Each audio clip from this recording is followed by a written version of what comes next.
Thank you very much. Great to be in this wonderful state.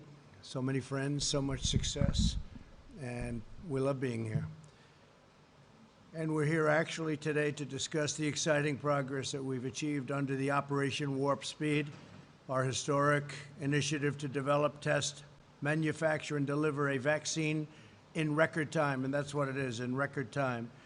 Likewise, therapeutically, we are very, very advanced. You're hearing about it, and you'll be hearing about it a lot more in the next 2 weeks. We will achieve a victory over the virus by unleashing America's scientific genius, which is what it is. I'm therefore proud to announce that this morning, the Moderna vaccine has officially entered phase 3 already, and that's phase 3 clinical trials, the final stage before approval. There's never been anything like this in terms of speed, nothing even close. A second vaccine is likely to enter phase 3 in a matter of days. Under Operation Warp Speed, we've shaved years off of the time that it takes to develop a vaccine, in some cases many years, and we've done it while maintaining the FDA gold standard for safety. This is the fastest a vaccine for a novel pathogen has ever gone. It's never gone like this. And if you look at where we are by phase 3, we could say ever gone by far. 4 additional promising candidates are expected to enter final trials in the coming weeks, including the Novavax vaccine being developed right here at this facility. It's an incredible facility. We're going to be making a tour in a little while, very complete tour with the folks that run it and the people that operate. We've just completed a tour of Fujifilm's innovation laboratories, and that's going to be done at much higher level in a few minutes after I'm finished, and I believe we'll take a few questions too, which we're carrying out a crucial biomanufacturing process needed to make the Novavax vaccine. This production is made possible by my administration's $1.6 billion award to Novavax as part of Operation Warp Speed. It lets us deliver the final product in a time that never has been achieved anywhere at any time for anything like this. These same manufacturing processes are being conducted on an even larger scale in College Station, Texas. Today, I'm proud to announce that HHS has just signed a $265 million contract with the Fujifilm Texas A&M Innovation Center, which is quite the place, to dramatically expand their vaccine manufacturing capacity. I want to thank Fujifilm CEO Martin Meeson for welcoming us today. And Martin, where is Martin? Thank you. Thank you very much, Martin. It's really wonderful to be with you under these circumstances, in particular, with all the progress that's being made, as well as Novavax CEO Stanley Erck. Stanley, thank you very much. Thank you very much for being here.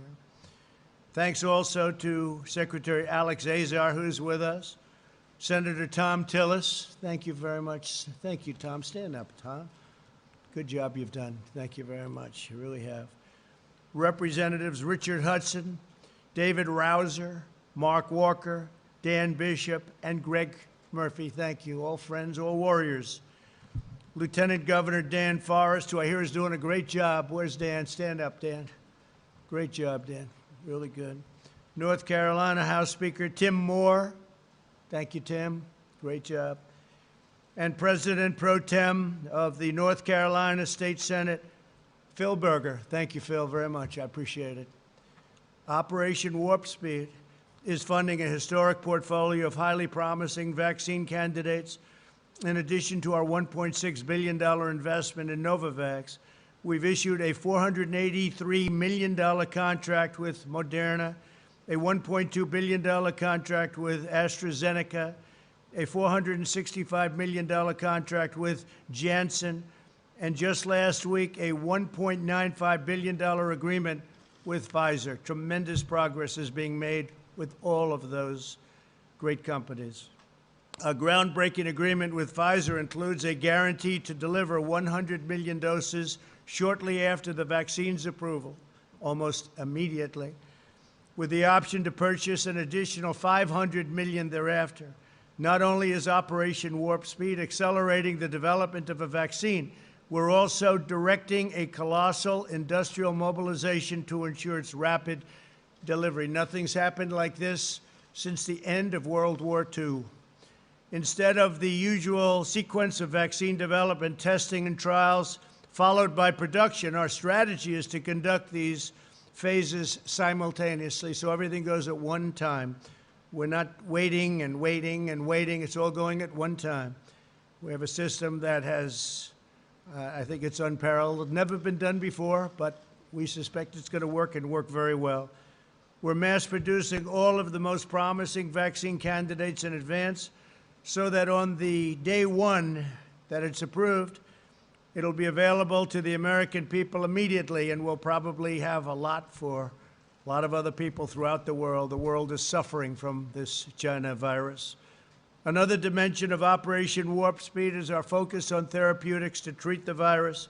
Over 140 clinical trials are underway, and a number of effective therapies have already been developed and widely delivered, including remdesivir, which is having a tremendous impact. You see that with mortality rates and other things statistically.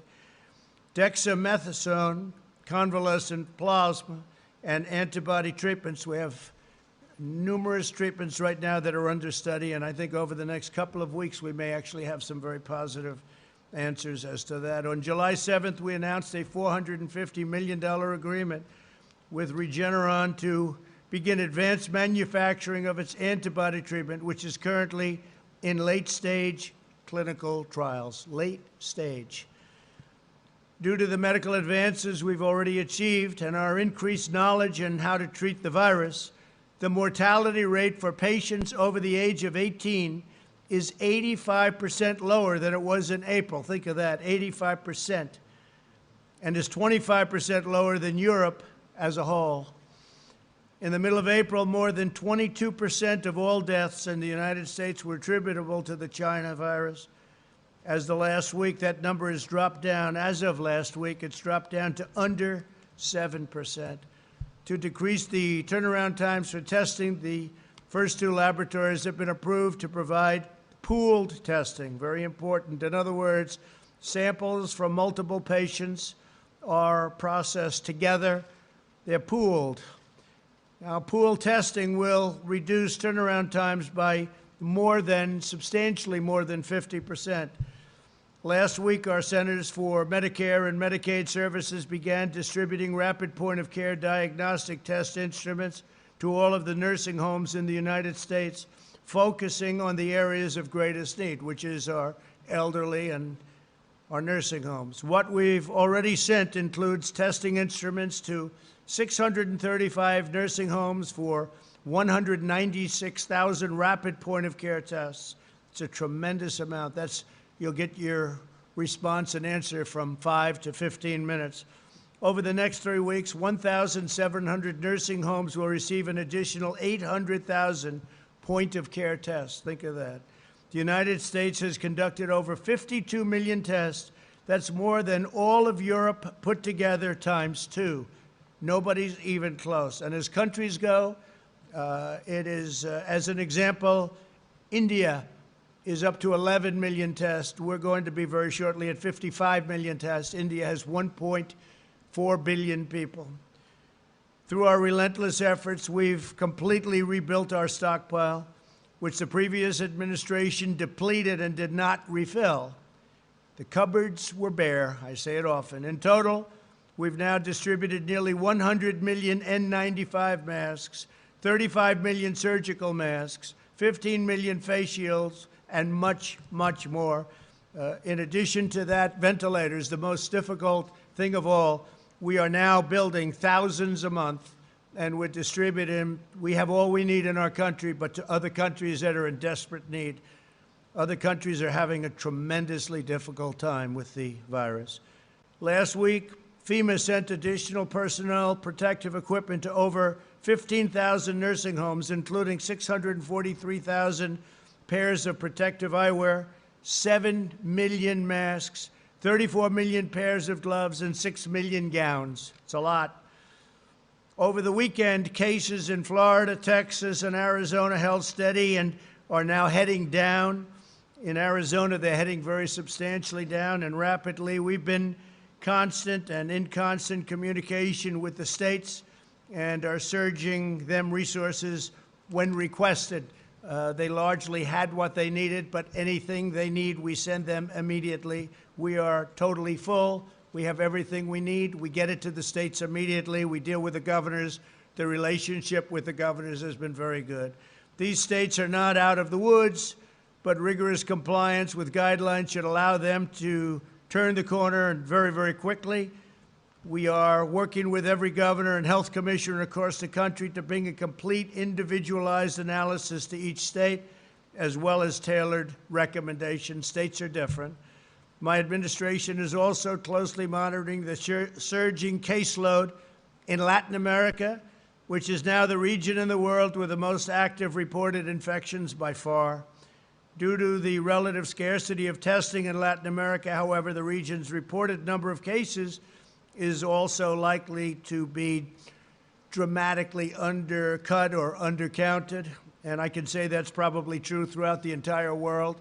We report our cases. Most of the world doesn't. They either don't do testing, therefore they have very few cases, even though people are sick, or they just don't report. And given the reality of what we just said, we're focusing aggressively on the Texas border and countries that we think have to be watched very, very carefully, because you have some very, very highly infected countries outside of our borders.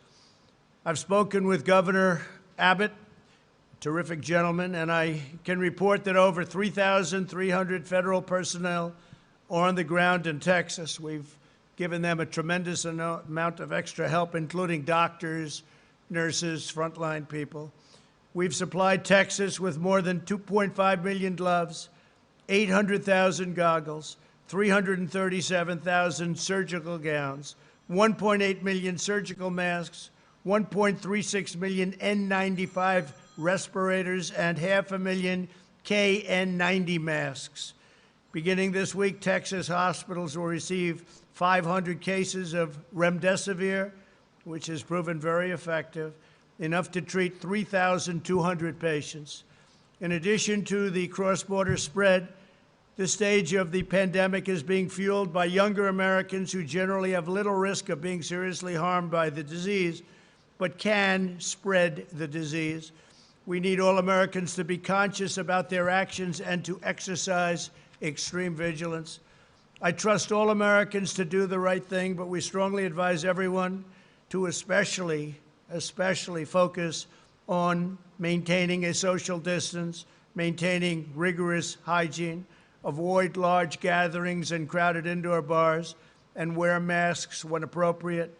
We also strongly urge citizens to take extra precautions to shield those at highest risk, which are, in most cases, in many cases, the elderly, especially the elderly with medical problems such as heart or diabetes. But you want to shield them, and you want to guard them, and you want to protect them from the virus, especially those that are really targeted, almost targeted, you could say, by this horrible, horrible plague, this horrible epidemic, pandemic. America will develop a vaccine very soon, and we will defeat the virus. We will have it delivered in record time. As our visit here demonstrates, and I want to thank all of the people and representatives from the great state of North Carolina. This is a great place. It's a phenomenal place. And we've had so many great meetings and such a great time. I want to drive and the drive and tenacity of your representatives and your politicians has been incredible. When they call, I'm there. When they call, most of them, many of them are sitting here right now, I will always answer their call.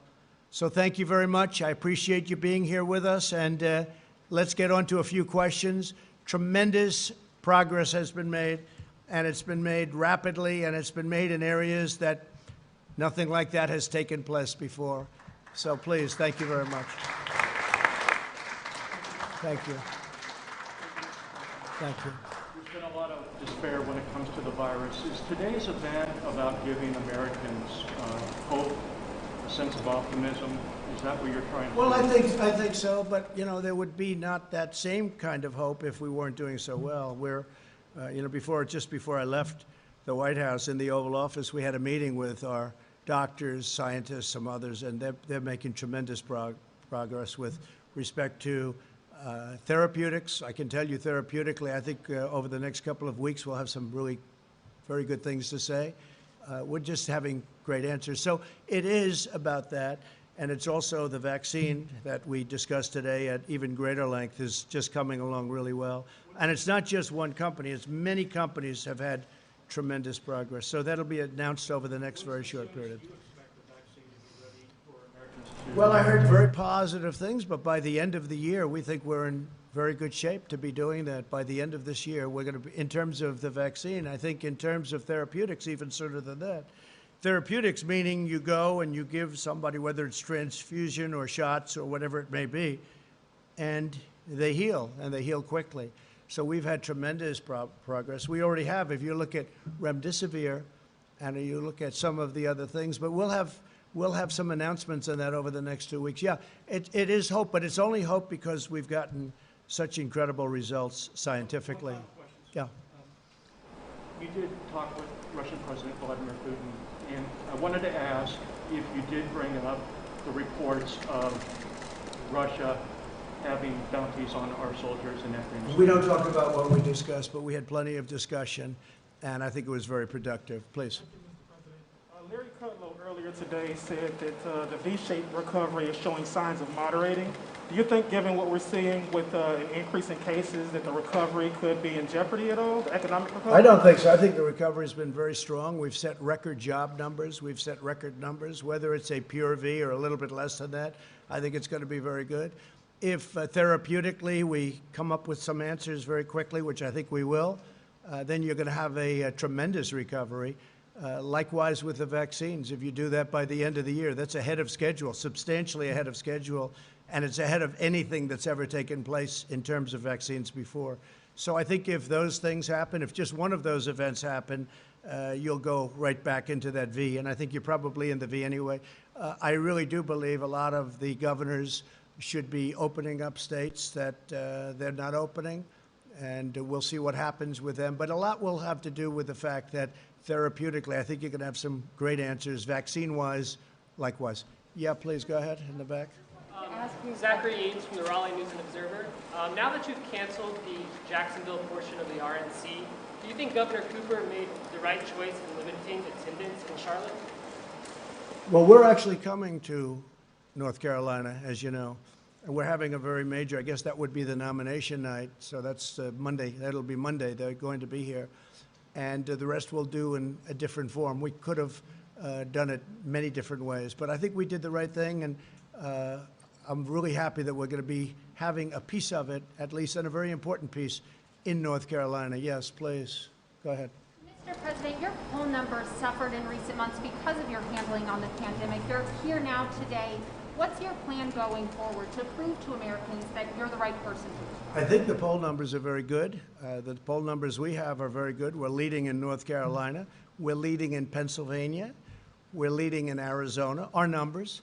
We're leading in Arizona. We're leading nicely in Florida. I think our poll numbers are very good. We're leading substantially in Georgia. I mean, we get a lot of suppression polls. We get a lot of fake polls, just like we have fake news. I mean, it's a terrible thing when you look at it. But I had the same thing 4 years ago. I was losing everywhere. I had poll numbers where I wasn't going to win any state, and I ended up winning every one of them. You know, the swing states. I wasn't going to win any of them, and I won all of them. And I have the same thing this year. This year they have it even closer. They have it closer, but it's the same suppression-type polls. We have polls that show me leading in almost every swing state, and substantially in other states by even more than I won in 16.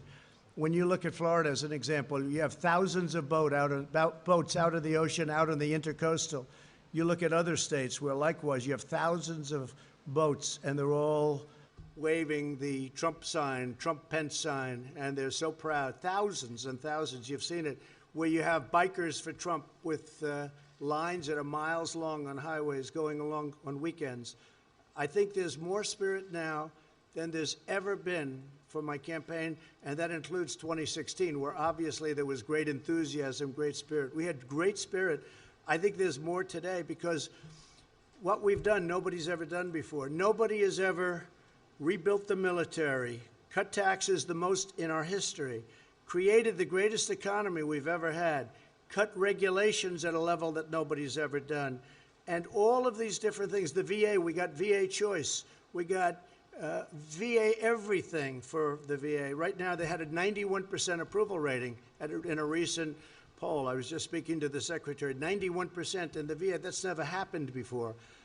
I think when people see all that we've done, even Space Force, we created a force, an actual, you know, Army, Navy, Air Force, Marines, right? It's pretty amazing.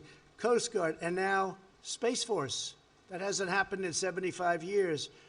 What we've done, working with some of those warriors over there, by the way, but what we've done has never been done. If you look at Alaska with ANWR, one of the, perhaps the biggest drilling site in the world, even Ronald Reagan and Bush and Clinton, everybody wanted to get it done. I got it done. ANWR in Alaska, probably or possibly the biggest drilling site in the world. No, what we've done has been incredible. Recently, it looked like the energy business was going to be a catastrophe. We were #1 in the world, and then we had the pandemic, and nobody was using energy. Nobody was driving in automobiles. No gasoline. And by the way, gasoline prices for everyone are very, very low. In many cases, less than $2. That's pretty incredible. And I saved the energy business. I got Russia and I got Saudi Arabia on the phone, and they cut way back, and we're now at $40 and plus a barrel, and we're saving tens of millions of jobs in energy. We're the #1 in energy in the world. So with all that we've done, we made and brought this country to the greatest point in its history. We never had an economy like we had prior to the China plague or China virus coming in. We never had numbers like it. We are going to have them again. And everyone knows I'm going to rebuild it. I had to close it up. We saved millions of lives by closing it. If we didn't close it, you would have seen numbers that would have been 15 times what you have right now. One death is too much, but it would have been 10 to 15 times, maybe more than that, what you have. We closed this greatest economy ever, far bigger than China, better than China. China was having, by the way, the worst year they had in 67 years. Tariffs, they paid us tens of billions of dollars. The worst year they've had, think of it, in 67 years. We were having the best year we've ever had. I had to close it, and now we're reopening it. And next year will be stronger. It'll be the strongest year so far. It'll be better even than last year. Okay, thank you very much. I'll be heading back, and I'll see you back at the White House. Thank you very much. We're going to take an additional tour of the facility with your great leaders. Thank you very much to the people of North Carolina. We love being here. Thank you.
Thank you very much, everybody. It's a great honor to have Prime Minister of Australia.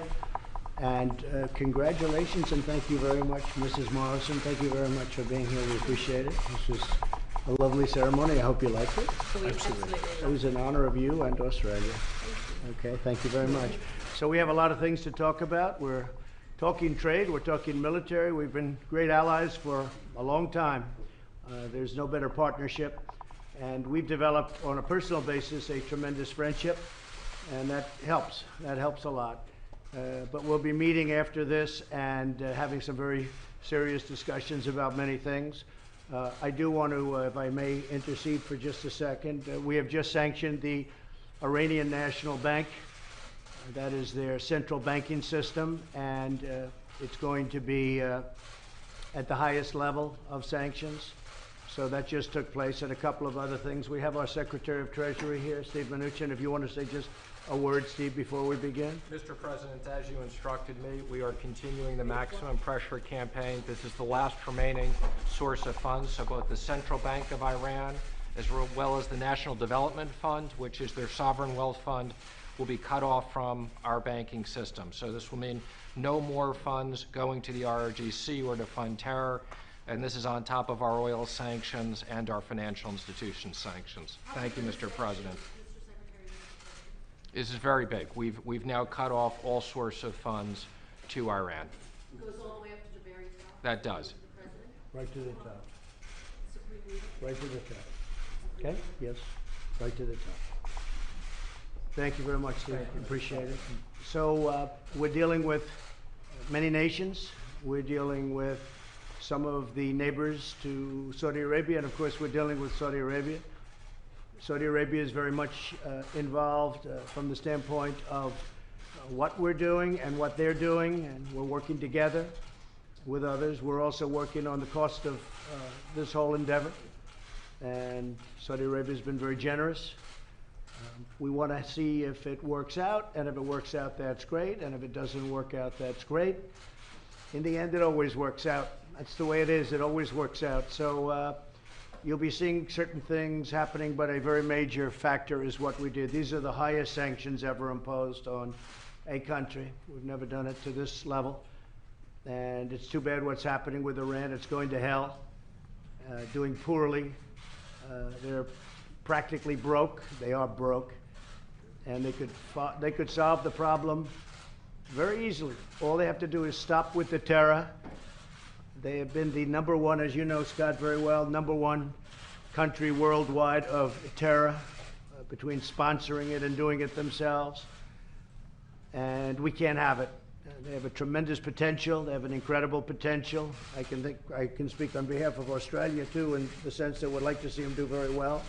We were discussing it before, the Prime Minister and myself. We want to see them to do well, but it looks to me like with what's happening, maybe they want to keep going at it. And when they go at it with us, there's no way they win.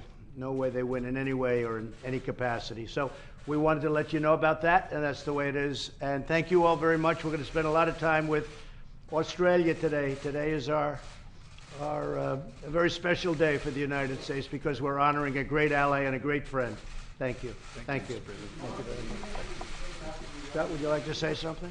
It's a tremendous honour for Australians, for Jean and I to be here with the President and Mrs. Trump. It's a very gracious invitation, but it's an invitation that recognises not just the great relationship the President and I have been able to forge so early, but this goes back a long way, this relationship. As the President often says, we've been in a lot of battles, and those battles, of course, is what's happened in the fields of conflict, but we're battling continuously for a prosperous and a free world. And we've never lost. Well, we've been doing great, and we're going to keep doing great because we're going to keep this partnership together. And it's a partnership where we both carry our own weight. As I said outside, we look to America, but we don't leave it to America. Prime Minister, the President said he spoke for Australia on Iraq, does he? Well, he was saying that we both would like to see a prosperous Iran. We'd like to see the people of Iran, well, let's see the people right across the world to be able to benefit from prosperous economies doing well. That's what we want. This is why Australia and the United States have always worked so closely together is because that's what we want for our own people, that's what we want for everyone. And we've been speaking a lot about this subject, the two of us. I think we have very similar views on the subject. Steve? You want to address this whistleblower story? Wait a minute, please. You want to address this whistleblower story? What story? The whistleblower. It's a ridiculous story. It's a partisan whistleblower. I shouldn't even have information. I've had conversations with many leaders that are always appropriate. I think Scott can tell you that. Always appropriate, at the highest level, always appropriate. And anything I do, I fight for this country. I fight so strongly for this country. It's just another political hack job.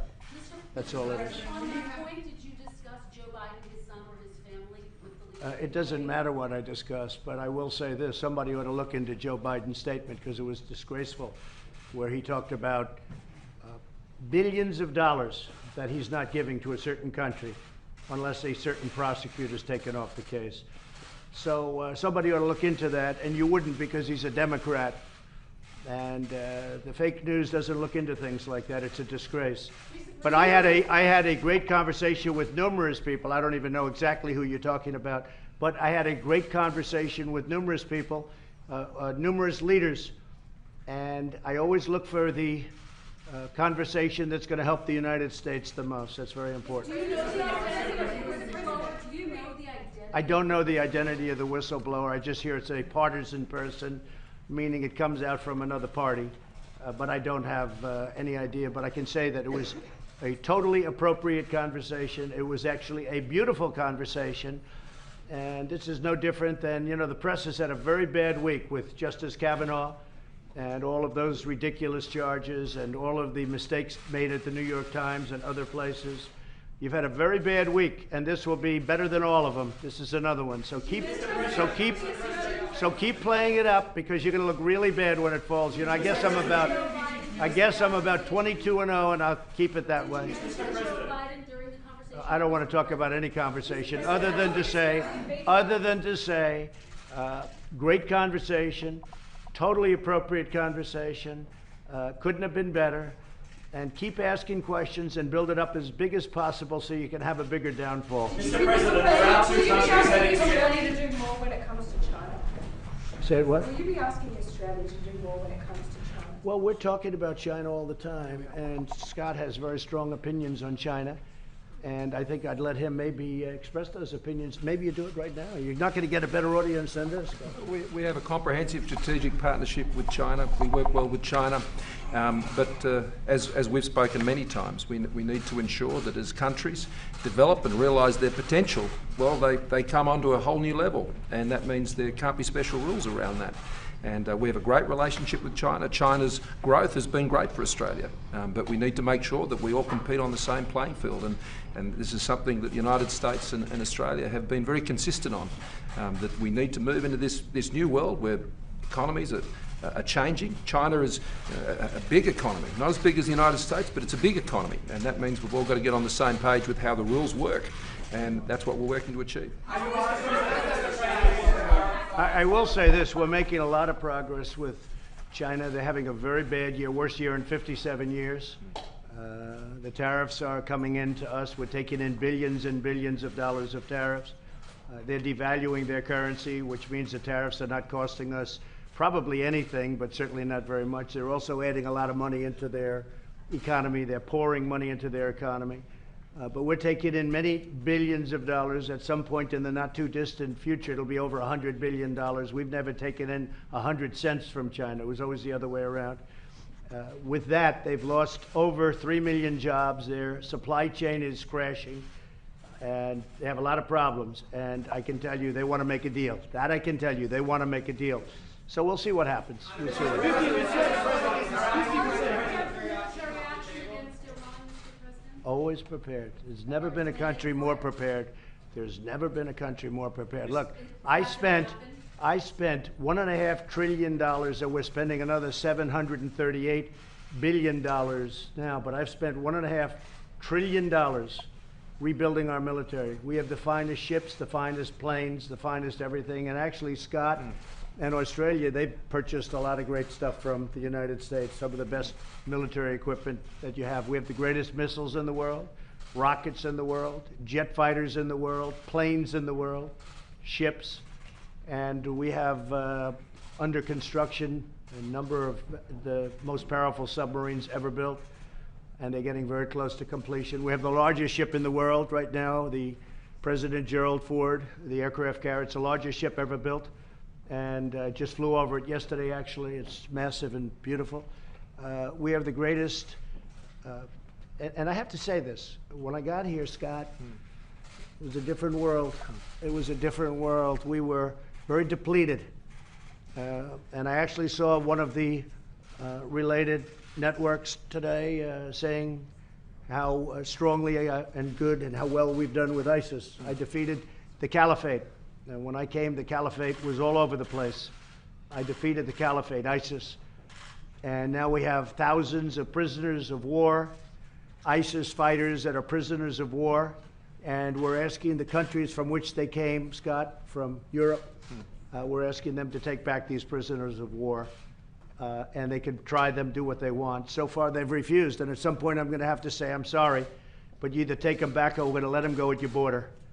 But they came out from Germany. They came out from France. We captured them. We did everyone a big favor. We've taken over the caliphate 100%. If you remember, I was thinking about getting out when it was at 96, 97%. But they were all over the place, and we did it. We did it in record time.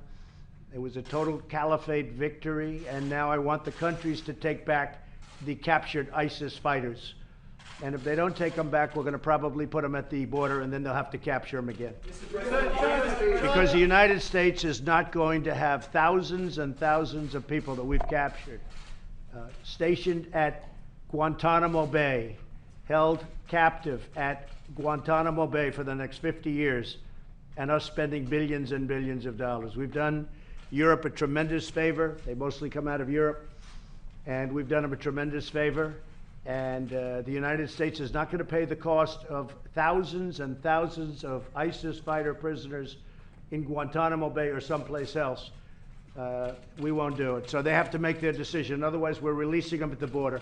Go ahead, next. Would you be ready to meet your national security team on Iran today? What do you expect to hear from them? Yeah, I have a great new person. You know, Robert O'Brien. A lot of people wanted Robert very badly. He was, look, I had 10, 12 people that I thought were fantastic for the job. I think He's Robert, a good friend of Australia, too. He's Robert. a great friend of Australia. Scott was telling me he was very happy with the choice. Robert is going to be outstanding. He just picked a deputy who was in the administration. You all know him. You know who the deputy is. I guess they have to announce that separately, but he's fantastic. And essentially, he's already on the job. But you know, he did a tremendous job as hostage negotiator. We have a tremendous record. Nobody comes close to our record with hostages. But are you going to be discussing options for Iran today with your team? Sure, sure. But also with Secretary of Defense, Secretary of State. We're discussing with everybody. And, you know, the early move today was the Central Bank of Iran. Okay? Mr. President, the U.S. is moving toward military conflict, and would you support that, Mr. Prime Minister, on a military strike? It's always possible. Would you expect Australia to join any military action? We haven't discussed that. We'll be discussing that later. But we haven't discussed that yet. So would you consider 50% tariffs or even 100% tariffs on China, as some have suggested? I'm not going to get into that. Right now, China's paying 30% on $250 billion. That starts in another couple of weeks. As you know, President Xi called through his top people, and they have a 70th anniversary, very important day for them, and it happens to be October 1st, which is the exact date of the increase in the tariff. And they asked us, out of respect, would I delay the tariff a little bit? I said, how about if I move it forward? Let me move it forward a little bit, because they didn't want it to fall on the same day. It's exactly October 1st. So I said, let me move it up a couple of weeks. They said, no, no, no, could you? So out of respect for President Xi, who I do have great respect for, I moved it back 2 weeks. But right now it's 25%. It goes up to 30% on October 15th. No, I haven't. I just tell you, it is, everybody's read it. They laugh at it. And it's another, It's another media disaster. The media has lost so much credibility in this country. Our media has become the laughingstock of the world. When you look at what they did to Justice Kavanaugh and so many other things last week, I think this is one of the worst weeks in the history of the fake news media. You have been wrong on so many things, and this one will be, I wouldn't say it will top the list, because I think you can't do worse than some of the stories you missed over the last week or two. But the media of our country is laughed at all over the world now. You're a joke. Okay, what else? Mr. President, can we clarify when you talk about the conversation that you... Which conversation? Well, we're trying to figure out what conversation... Well, figure it out. You're supposed to be the media. Figure it out. It was, which conversation? July 25th with the President... I really don't know. I don't know. I don't know about space. We think it was with one of the Yeah. leaders of Can you talk about Ukraine. the starting a new space program to the moon, sir, and what does that mean for both countries? So we're doing a great program. We have Vice President Pence is very much involved, and we have a tremendous space program. If you look at our facilities, they were virtually closed up. There was crabgrass growing on the runways, and now they're vital. And you know, we're going to Mars. We're stopping at the moon. The moon is actually a launching pad. That's why we're stopping at the moon. I said, hey, we've already done the moon. That's not so exciting. They said, no, sir, it's a launching pad for Mars. So we'll be doing the moon, but we'll really be doing Mars, and we're making tremendous progress. In addition, rich people like to send up rocket ships. So between Bezos and Elon Musk and others, we're leasing them our launch facilities, which you can't get. There are no launch facilities like this. This is big stuff. So we're in Texas and Florida. We're leasing them our facilities so they can send up whatever they want to send up. It's okay with us. And they've actually done very well. They've said they've had great success, but rich people in this country, I don't know about your country, but they like building rocket ships and sending them up, and it's okay with us. Will an Australian astronaut get a ticket? Say it? Will an Australian astronaut be on board? Well, I'll let it. I think Scott and I would rather take a pass, though. I don't know. Would you like to be on there? I think I'm not sure, but I know him pretty well. I think he and I will take a pass. But there are a lot of people that want to go up, and I have great respect for the astronauts. That's an incredible more mission. critical minerals from Australia, and how important is that industry? Say it again. Do you want to buy more critical minerals from Australia, and how Yeah. important is that industry? Well, Australia's mineral industry is massive. It's far bigger than that. I mean, very few countries have anything approaching what Australia has in terms of mineral wealth. And you've really taken advantage of it, and you've done it in a very environmentally sensitive way. I know that's very important to you. It's very important to Scott. We talk about it a lot because that business can get out of control a little bit from the standpoint of environment, and you have really approached it in an environmentally sensitive way. Coal, as an example, you're the leader of safety in coal digging, and we've actually studied it because we're doing a lot of coal. And you have very little. You almost have no, you used to have a thing, black lung disease, and in Australia you almost don't have it anymore. You've got all of the dust down, and they become wet mines basically. It's a very technologically advanced industry. Incredible. In Australia, all of our resources industry are from the robotics that's involved in the production and all the way through. But that critical mineral space, these are the things we're going to be talking about, because Australia has a wonderful partnership with the United States, not just militarily, not just strategically, but also economically. And that's going to be a big part of this conversation we have today. And environmentally, I have to say, it's the things that they've done environmentally with digging. Digging is when you talk minerals, it's about digging, and what you've been able to do with the environment, having to do with taking minerals out of the ground, including, and I would say even especially because you're leading on coal. I will tell you, I sent a whole crew over because your record is so good in terms of illnesses from digging, better than anybody in the world. So we're going to catch you on that. Okay? How do you introduce him to the term bubble here? We'll talk about that over dinner tonight. I'm sure he has another term for it here in Washington, I understand.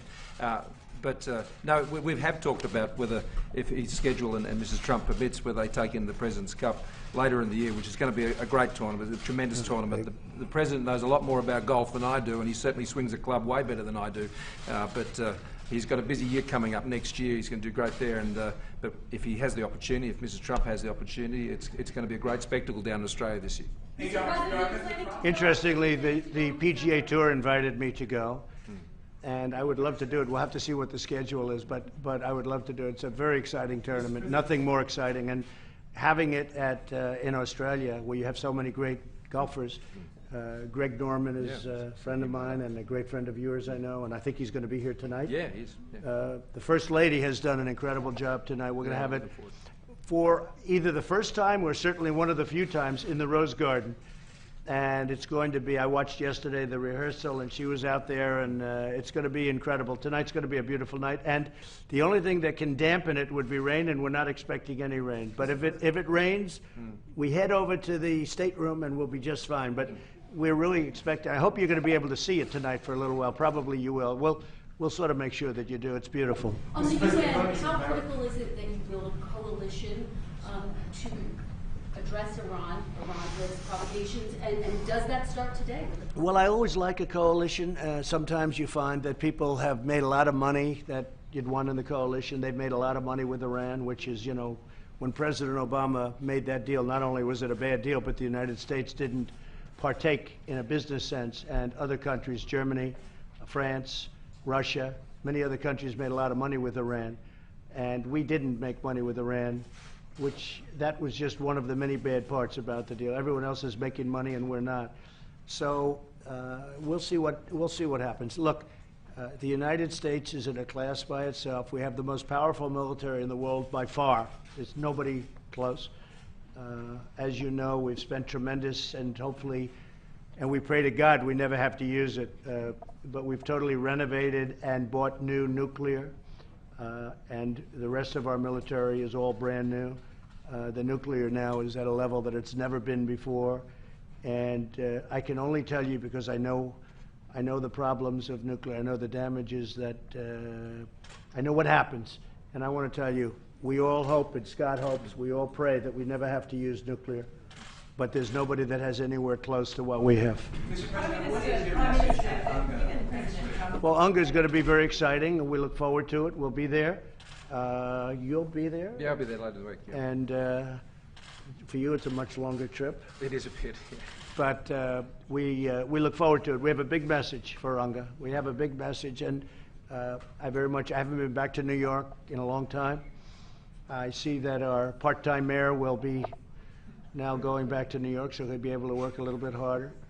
But he dropped out of the presidential race a little while ago. Too bad. He had tremendous potential. He only had one real asset. You know what it was? Height. Other than that, he had nothing going. Okay, what else?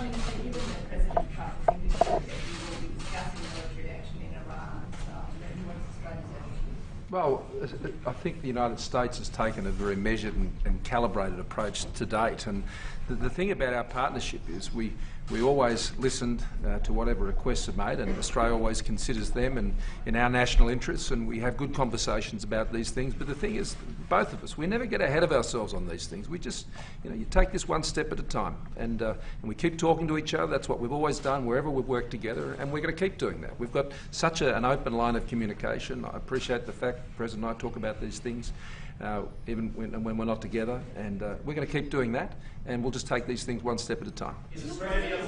You know, the easiest thing for me to do, and maybe it's even a natural instinct, maybe I have to hold myself back. I remember during the debates and when I was running against Hillary and the Democrats and the media, I view them all the same. I view that partnership very much the same. But when I was running, everybody said, oh, he's going to get into war, he's going to get into war, he's going to blow everybody up, he's going to get into war. Well, the easiest thing I could do, in fact, I could do it while you're here, would say, go ahead, fellas, go do it. And that would be a very bad day for Iran. That's the easiest thing I could do. It's so easy. And for all of those that say, oh, they should do it, it shows weakness, it shows, actually, in my opinion, it shows strength. Because the easiest thing I could do, okay, go ahead, knock out 15 different major things in Iran. I could do that, and all set to go. It's all set to go. But I'm not looking to do that if I can. I think I've changed a lot of minds. People are very surprised that, and many people are extremely happy. Many people are thrilled, and many people are saying, oh, I wish you'd hit the hell out of them. Well, let's see what happens. But it will take place in 1 minute. I could do it right here in front of you, and that would be it. And then you'd have a nice big story to report. And I think it shows far more strength to do it the way we're doing it. And again, whether it's next week or 2 weeks or 3 weeks, doesn't make any difference. Whether it's now or in 3 weeks, doesn't make any difference. But I think the strong person's approach and the thing that does show strength would be showing a little bit of restraint. Much easier to do it the other way. It's much easier. And Iran knows if they misbehave, they're on borrowed time. They're not doing well. I'd like to see them do great. I'd love to see them do great, but they're not doing well. They're doing very poorly. They're doing far worse than they've ever done before. They're having riots in their streets. They're having a lot of problems in Iran right now. They could solve it very quickly. But the easiest thing for me to do is say, okay, let's go. Let's just do it. Very easy for me to do. But it is interesting because when I was campaigning, everybody here thought that I was going to be like, it would be one day. But what I have done is I've defeated ISIS. I've rebuilt our military to a level that it's never been before. Spent a lot of money. The budgets are not so hard to fix for me, but when you're spending $1.5 trillion so far, now another $738 billion on the military, but think of it, $1.5 trillion, and we have the greatest in the world. But I think restraint is a good thing. I think it's a good thing. Mr. President, how do you plan to bring peace in Afghanistan? Peace in Afghanistan, how the process will... Yeah, well, we were thinking about having a meeting. I didn't like the idea that they couldn't produce a ceasefire. I wasn't in favor of that. I said, no, if they can't produce a ceasefire, why are we bothering? And they thought that it was a sign of strength to kill 12 people, wound others, badly wound some others. And one of those 12 people was a young man, young soldier from Puerto Rico, from our country. And when I heard that, I said, I don't want to deal with them anymore. We have hit, in Afghanistan, we have hit the Taliban harder than they've ever been hit in the entire 19 years of war. They've been hit harder. It's come back to me through absolutely impeccable sources that they're saying, wow, we made a mistake with this guy. They made a mistake. I was totally willing to have a meeting. I'll meet with anybody. I think meetings are good. I think meetings are good. There's no such thing as, oh, gee, we shouldn't. I really believe meetings are good. Worst that happens, does it work out? That's okay. Even then, you get to know your opposition. Don't forget, I'm looking at them like they're looking at me. You get to know your opposition. You can see if they're real. Sometimes you develop a relationship like we do, but sometimes you develop, and many times you won't. But you get to know your opposition. I think the best thing that's happened to this country is the fact that, at least for 3 years, the fact that I have a very good relationship with Kim Jong-un. I think that's a positive. His country has tremendous potential. He knows that. But our country has been playing around for 50 years and getting nothing. And we have a relationship. There's never been a relationship with them. We'll see what happens. It might work out. It might not work out. I'm not saying it will. But in the meantime, he hasn't been testing any nuclear. You've had no nuclear tests since for a long time. And he has been doing some short-range missiles, but so does every other country do short-range missiles. Every country is doing them. They're pretty standard fare. But no, I will tell you that we've never had a country so strong. We're just a couple of points away from a new stock market all-time high. And I think we've done it over 112 times. There's a certain number, whatever it may be. I don't want to be specific because if I give you the wrong number, we'll have breaking news. It'll be on every newspaper that I said 112, and it was actually 111. And it'll be breaking news. They'll give me a Pinocchio. But let me just tell you, the country's never been in this position. We have the strongest military we've ever had. And now we've rebuilt it. After this $738 billion, we really have a rebuilt military. It's a great thing. And some of our friends are doing the same thing. I can tell you Australia's military is unbelievable. I saw the order that they put in for some of our most sophisticated equipment. And I said, that's really great what you're doing. They've really upped it. And I want to congratulate you. I mean, you have really done a job on your military. We have. Up to 2% of GDP next year, so Right. in the middle of a $200 billion upgrade. Right. Biggest increase in our defence as a share of GDP since the Second World War. Yeah. Mr. President, colleagues continuously during the election campaign. Is it right that the United States is prosecuting its Australian founder, Julian Assange? Well, you know, that's a question I haven't heard in a long time. I'll leave that for you to determine. Mr. President, Can I get some clarity from you on your thinking on China? Is it just a trade issue for you, or do you see China as a strategic threat to the United States? Well, obviously China is a threat to the world in a sense because they're building a military faster than anybody. And frankly, they're using U.S. money. Presidents before me have allowed China to take out $500 billion a year, and it's really more than that. They've allowed China to steal our intellectual property and property rights, and I'm not doing that. And we actually very close to having a deal. You know, we were very close. We had intellectual property. All of the tough things were negotiated.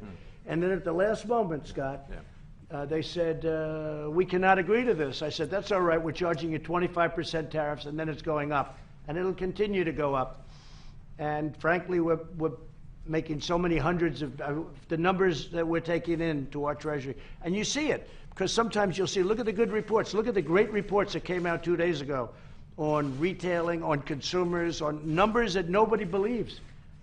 Well, I think a lot of it, we're taking hundreds of millions potentially over a short period of time. Hundreds of billions of dollars worth of money is coming in from China that never came in before. So China wants to make a deal. I think we want to make a deal. We'll see what happens. But I view China in many different ways. But right now I'm thinking about trade. But you know, trade equals military. Because if we allow China to take $500 billion out of the hide of the United States, that money goes into military and other things. Mr. President, your reaction to Justin Trudeau survive this controversy? You know, I was hoping I wouldn't be asked that question. It had to be you that asked it. You had to ask me that question, right, Justin? I'm surprised, and I was more surprised when I saw the number of times. And, you know, I've always had a good relationship with Justin.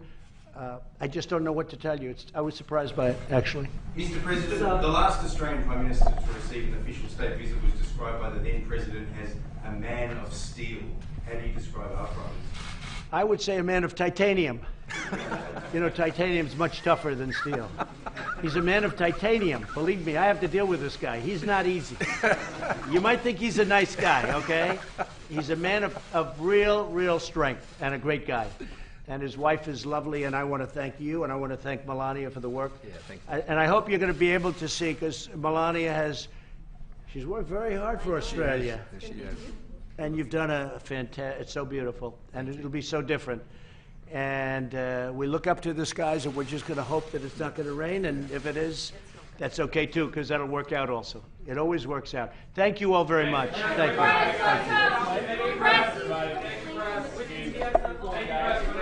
There is nothing. It's nothing. There's nothing. What? What does Mr. Morrison think of his first time in the White House? It's a great honour to be here. Tremendous honour to be here. Thanks, everybody. Thank you very much, everybody.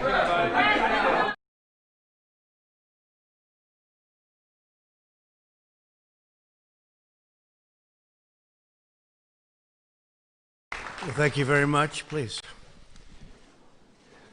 We had a spectacular morning, and it's an honor being with the Prime Minister and Mrs. Morrison. Thank you very much. Australia is a fantastic country and a brilliant ally. We just spent a lot of time together with our representatives, and they get along very well, and we're doing a lot of deals. And we talked military, we talked trade, we talked about everything you can talk about. And we came to the same conclusion, I think, in every case. But I just want to say it's an honor having both of you here. Thank you very much. You have a truly great country, and I don't think we've ever had a better relationship than we have right now. And tonight we're going to have something very special. in the Rose Garden, and based on all of that money we spend on all of that weather predicting equipment, they're saying no chance of rain. Let's see if that's right. If it is, we'll run right back into this room. But we're going to have a fantastic evening. And First Lady, thank you very much. You worked very hard on this. So it's not going to rain. It's going to be a beautiful evening. And great job. Really great job, honey. Thank you. Please, Scott. Thank you, Mr. President, and Mrs. Trump. We thank you also very much for the incredibly warm and generous welcome that Jenny and I and our delegation have had here in Washington and this great home of the American presidency, and indeed your home. One of the many things that the President and I share in common is a passion for jobs. And the job performance here in the United States, the jobs that are being created in Australia, the jobs that change people's lives. You know, when people get a job, they got choices. And Australia and the United States, we're committed to creating jobs.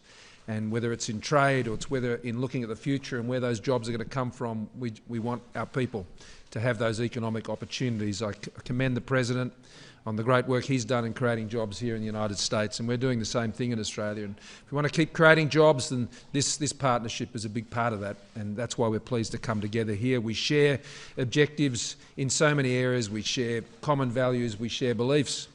We've shared a wonderful century together, and now we're going to have another great century together of mateship. So thank you, Mr. President, and thank you for the opportunity for the discussions we've had today. We are very much looking forward to the state dinner this evening, and Mrs. Trump, you're doing something special there tonight. We don't know if it's the first ever, but as the President said, perhaps the first ever, and that's just another great innovation which is part of this wonderful visit. So thank you very much. Well, thank you very much, Scott. It's a great honor. Go ahead, please. Mr. President, you've been negotiating with the Chinese, and there seems to be a possibility in terms of a China trade deal that they might actually offer some agricultural purchases.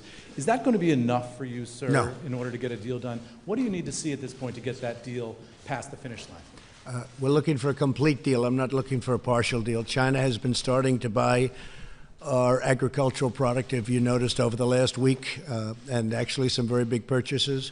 But that's not what I'm looking for. We're looking for the big deal. We've taken it to this level.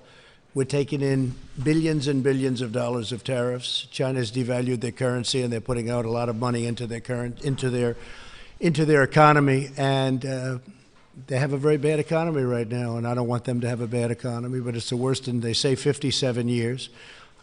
2 weeks ago it was the worst in 22 years. Now it's 57 years, and it's only going to get worse. Their supply chain is being broken up very badly, and companies are leaving because they can't pay the 25, soon to go to 30% tariff. And we have 30% very shortly on $250 billion. We have another tariff at a slightly smaller number, as you know, on about $300 billion worth of goods and products. So they would like to do something. As you know, we're talking a little bit this week, talking a lot next week, and then top people are going to be speaking the week following. But I'm not looking for a partial deal. I'm looking for a complete deal. Do you feel you need that deal before the election, sir? No, I don't think I need it before the election. I think people know that we're doing a great job. I've rebuilt the military. Scott and I were talking about that. We spent $1.5 trillion. When I came in, our military was depleted. Frankly, we didn't have ammunition, okay? But our military was in very bad shape. We've rebuilt the military. We've got one of the strongest economies. Mike Pence actually got some, who's right here, a great vice president. He was talking yesterday, and he called me. He says, boy, these numbers, these consumer numbers are incredible. The retail numbers that came out 2 days ago that really weren't reported were really, I mean, just incredible numbers. You know that very well. That's your world. And some other numbers. We're doing very well. Our economy is very strong. And China is being affected very badly. We're not. We're not being affected. In fact, we're taking in many billions of dollars. And China's eating that. You know, China's eating the tariffs because of the devaluation. Now, that doesn't happen with all countries. China's China. And they know what they're doing as well as anybody. My relationship with President Xi is a very amazing one, very good one. But we have right now a little spat. But I think we're doing very well. Our country is doing well. You look at so many different things. Look at all of the regulation cutting that allows us to do what we did. Look at what happens 3 days ago where you have an attack like that, and it takes out a big chunk of oil, and the price goes up $4, $5, and now it's heading down rapidly. That tells you that would have happened years ago. It would have gone up $50. It would have doubled. And this was a blip. So it's been really amazing what we've been able to do. I think the voters understand that. I don't think it has any impact on the election. Now, if something happened, I think that would probably be a positive for the election, but that's okay. I do think signing USMCA on a bipartisan basis with Nancy Pelosi and Chuck Schumer and everybody else, very bipartisan. I think that's very important for our country. And I would certainly be willing to say that's a bipartisan deal. But I think that's very important for our manufacturers, for our farmers, even for unions. They want that deal done. And so hopefully that's going to be put up to a vote very soon. There'll be very little cajoling of the Democrats because most Democrats want it too. But the USMCA is ready to be voted on. It's finished. Mexico has taken their final votes. Canada is willing to do that anytime we want them to. They're all set to go. And we need that for we need that for our country. It's a great deal. It's a great deal. Thank you. And for the Prime Minister, sir, your economy is to some degree caught in the cross-currents between the United States and China. What did you say to the President about what your ideal outcome is here for a China trade agreement between the United States and China? Well, thank you. Look, obviously, we're keen to see the United States and China be able to come to an agreement, but what is always necessary is deals have got to be fair, deals have got to be good deals, deals have got to be sustainable deals. And I think one of the things we've seen, Australia has benefited greatly from the economic growth of China. We have a comprehensive strategic partnership with China and a free trade agreement with China. And they have grown and they have become, a substantive economy in the world. And once you sort of get into that level, then you need to be able to be playing to the same rules as those other developed nations. And I think this is, the new generation of deals I think we'll see China do, which the President has been working on, and he's been working on it for some time, and we wish him well in that process. There are some real serious issues that have to be addressed in that deal. Things like intellectual property, that's a big issue, and it needs to be addressed. So we look forward to them achieving it, and that providing, I think, the broader certainty and stability to the global economy, which all nations will benefit from. And we could do, Scott, a very big deal with China, and it could go very quickly, as you know, but it wouldn't be the appropriate deal. We have to do it right. And that's a very complicated deal with intellectual property protection. We have to do that and other things. I could leave lots out and have a deal very quickly, but we want to do it right. Please. Yeah, sure. Andrew.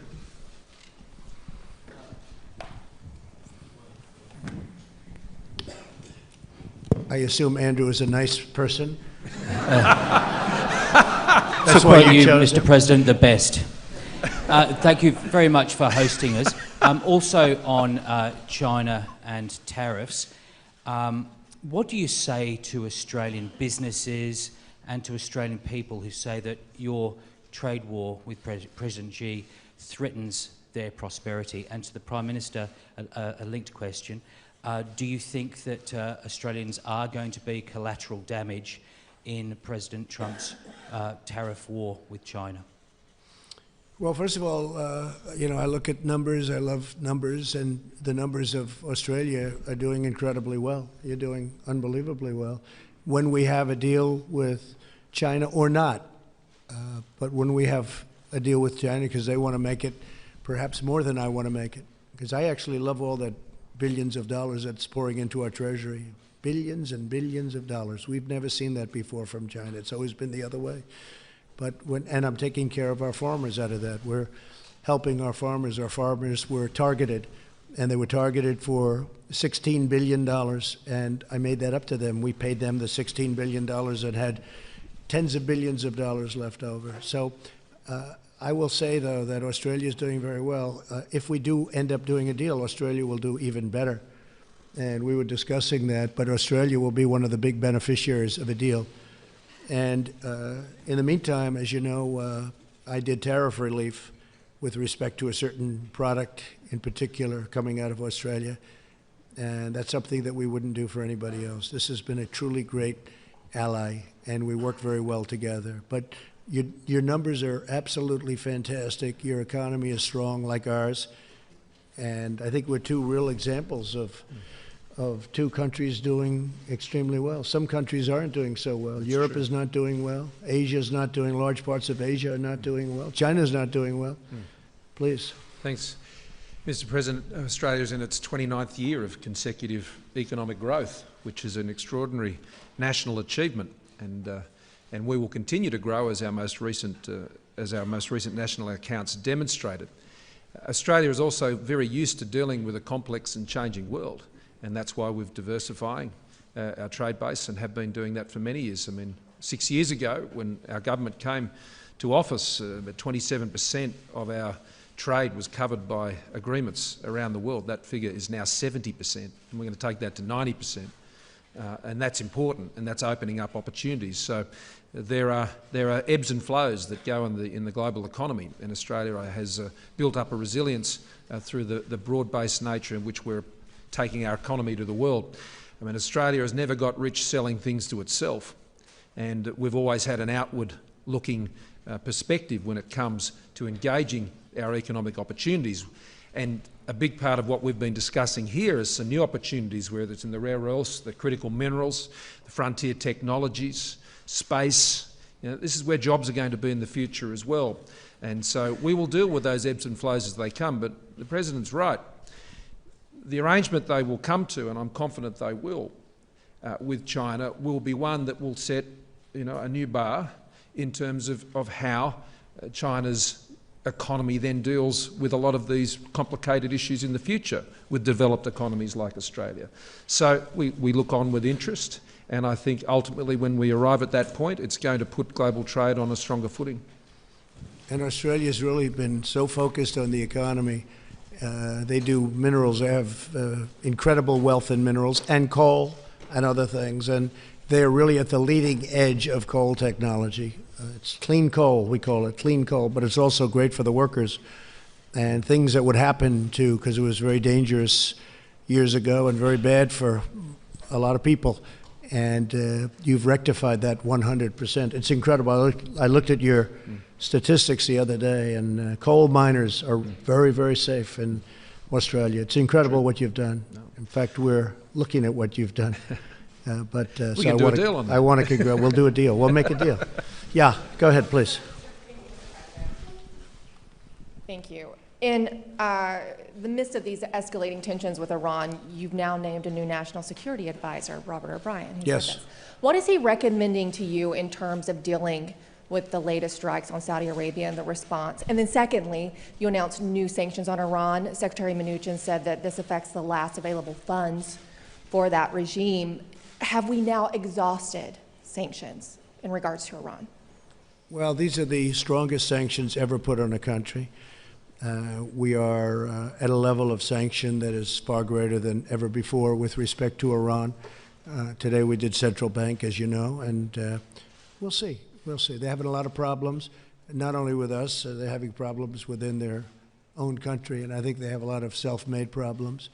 We are by far the strongest military in the world. Going into Iran would be a very easy decision, as I said before, be very easy, the easiest thing. Most people thought I would go in within 2 seconds, but plenty of time, plenty of time. In the meantime, they have a lot of problems within Iran. Iran could be a great country, could be a rich country, but they are choosing to go a different way. There'll be a point at which they'll be very sorry for that choice.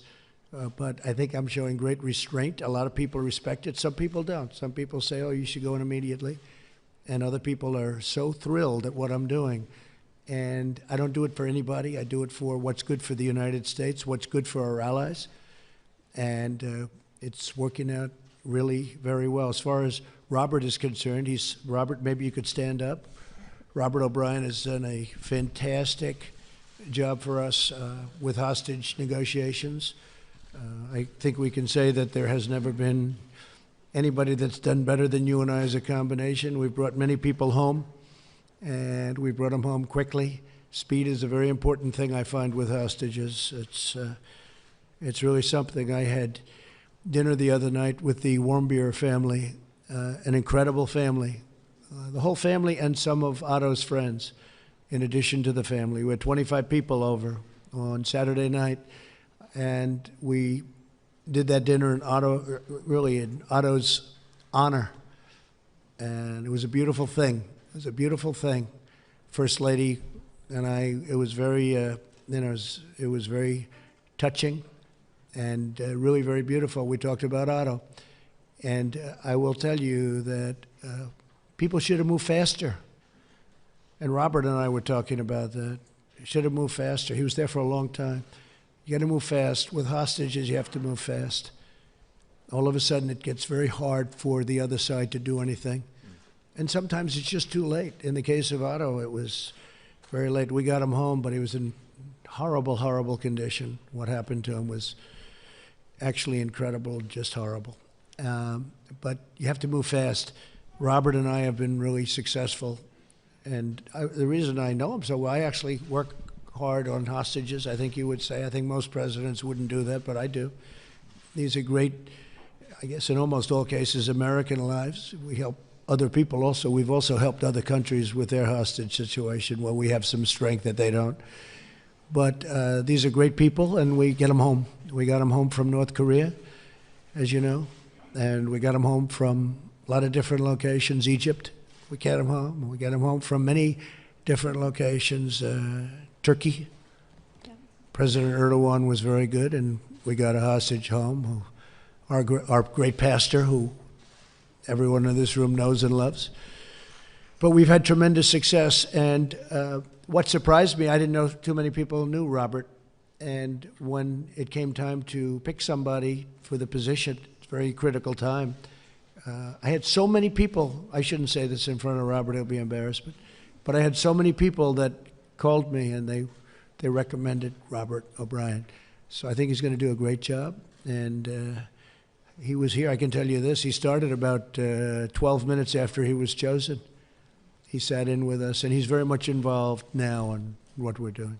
One quick follow-up on that in regards to Iran. If sanctions don't work and they continue their malign activity, are there any other measures outside of a military option that can be taken? Well, I don't want to talk about that, but I will say I think the sanctions work and the military would work, but that's a very severe form of winning, but we win. Nobody can beat us militarily. Nobody can even come close.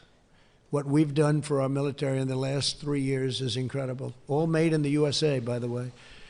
And it's really incredible. Our nuclear was getting very tired. They hadn't spent the money on it, and now we have it in, as we would say, tippy-top shape. Tippy-top. It's we have new and we have renovated, and it's incredible. And we all should pray that we never have to use it. We should never have to use it. And our military itself is in phenomenal shape. And we have a great gentleman, as you know, going to be taking over, Joint Chief of Staff. Joe Dunford has been fantastic. He's a great man and a friend of mine.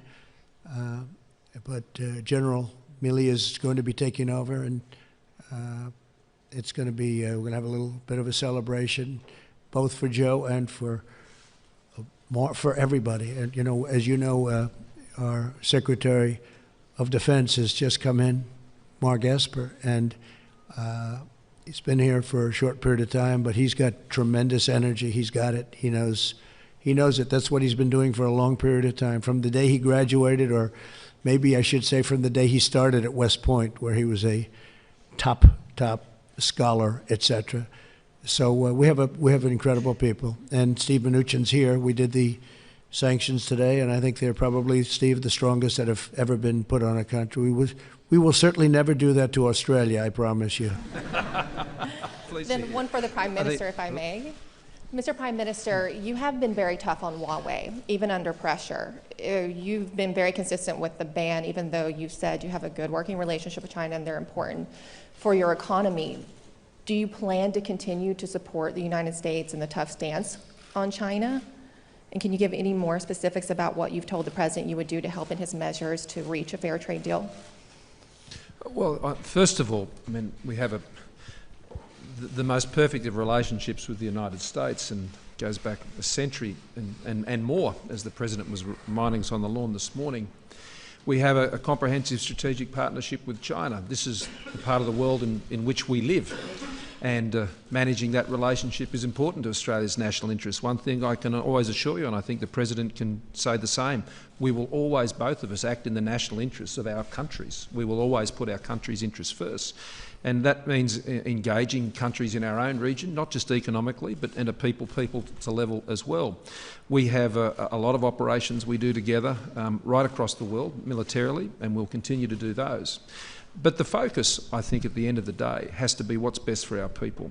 And that means a stable, secure region, and the presence of the United States in the Indo-Pacific, where they have been for a very long time, is a stabilising force in the region. And what does that mean? It means that countries can trade with each other, economies can develop, people come out of poverty. The United States has had a positive presence in our region, and that's why we always work together, because we share objectives. It isn't a matter of the United States saying to us, we need you to do this, or Australia saying to the United States, we need you to do this. It's about us having shared objectives and looking through the world through a similar lens. And so that just naturally brings us together to focus on the things that promote prosperity. As I started out in my remarks today, we love jobs, the President and I. We love jobs. And we like them jobs here, and we like jobs everywhere. And when people have jobs, well, they tend to focus a bit more on the things that are going on in their lives every day and making sure they can live peacefully with each other. And one of the things important, I think, is during our meeting, we discussed, I said, what percentage of your military do you buy from us? And it's the answer was we work it together, or it's about 100%. It's close to 100%. And we make the best equipment. He understands that. But it's a real relationship. They buy 100% of their military, and it's a massive purchase. And it's gotten bigger. I guess you said the biggest purchase since World War II. Yeah, we'll be at 2% of GDP next year, and that comes up from what was the lowest level of defence spending as a share of the economy since prior to the Second World War. So it's a $200 billion investment, and a lot of that's been built in Australia, but it's also being built in partnership with the United States and other allies. So it's an important part of what we're doing. But I think David Crowe from Australia was next. Thank you very much. David Crowe from the Sydney Morning Herald and The Age. Further on the questions on Iran, Mr. President, you've praised the Australian commitment today to deal with Iran in the Persian Gulf. And in your talks today with Mr. Morrison, did you discuss further military action in order to keep the pressure on Iran? What might those military actions be, and what could Australia contribute to that? So and Mr. Morrison, on that same hold on issue, 1 second. You'll get a second crack. You get a shot at your Prime Minister. I'm sure you're looking forward to it. We didn't discuss too much Iran. We discussed more trade, more China. We discussed Afghanistan, where Australia is helping us, and we're slowly reducing in Afghanistan, as people know. We've been very effective in Afghanistan, and if we wanted to do a certain method of war, we would win that very quickly. But many, really tens of millions of people would be killed. And we think it's unnecessary. But Australia's been a great help to us in Afghanistan. But we're reducing in Afghanistan. We're reducing in Syria, where we had, we've taken over 100% of the caliphate. We have 100%. When I came in, it was smaller, but it was a mess. It was all over, and now it's in a position, and I won't repeat what I said before with the prisoners, but we have thousands of ISIS fighters from our work in capturing 100% of the caliphate. And we're asking the countries from where they came, whether it's Germany or France or other countries, to take those people back, put them on trial, do what they have to do with them. But the United States will not keep thousands and thousands of people for the next possibly 50 years or whatever it may be. It's going to be up to those countries. We did them a big favor. We went in. We took them down. The ISIS fighters, in the end, weren't very good fighters against the United States. But we have thousands of them, and we want them to be taken over by Germany, France, and all of those countries from where they came. Okay? Thank you. And Mr. Morrison, on the same issue of Iran, are you open to further military action against Iran, or is the Australian commitment solely contained to a freedom of navigation patrol exercise? Well, as the President said, I mean, there are no further activities planned or requested for assistance from Australia. So the question to that extent is moot. And I want to commend the President, who's demonstrating, as he said in the earlier press conference in the Oval Office, restraint. There are other measures that he and the Secretary have announced today, and they are pursuing those channels. So the calibrated, I think, very measured response that the United States is taking has been a matter for them, and obviously at any time when issues are raised with us as an ally, we consider them on their merits at the time and in Australia's national interest. So I think that's where that's heading. Well, thank you very much. And Jennifer, thank you very much. First Lady, thank you. And I hope you're going to be able to see tonight to the media, because really it's going to be a beautiful evening in honor of Australia and the Morrisons. Thank you very much. Thank you. Thank you. Thank you.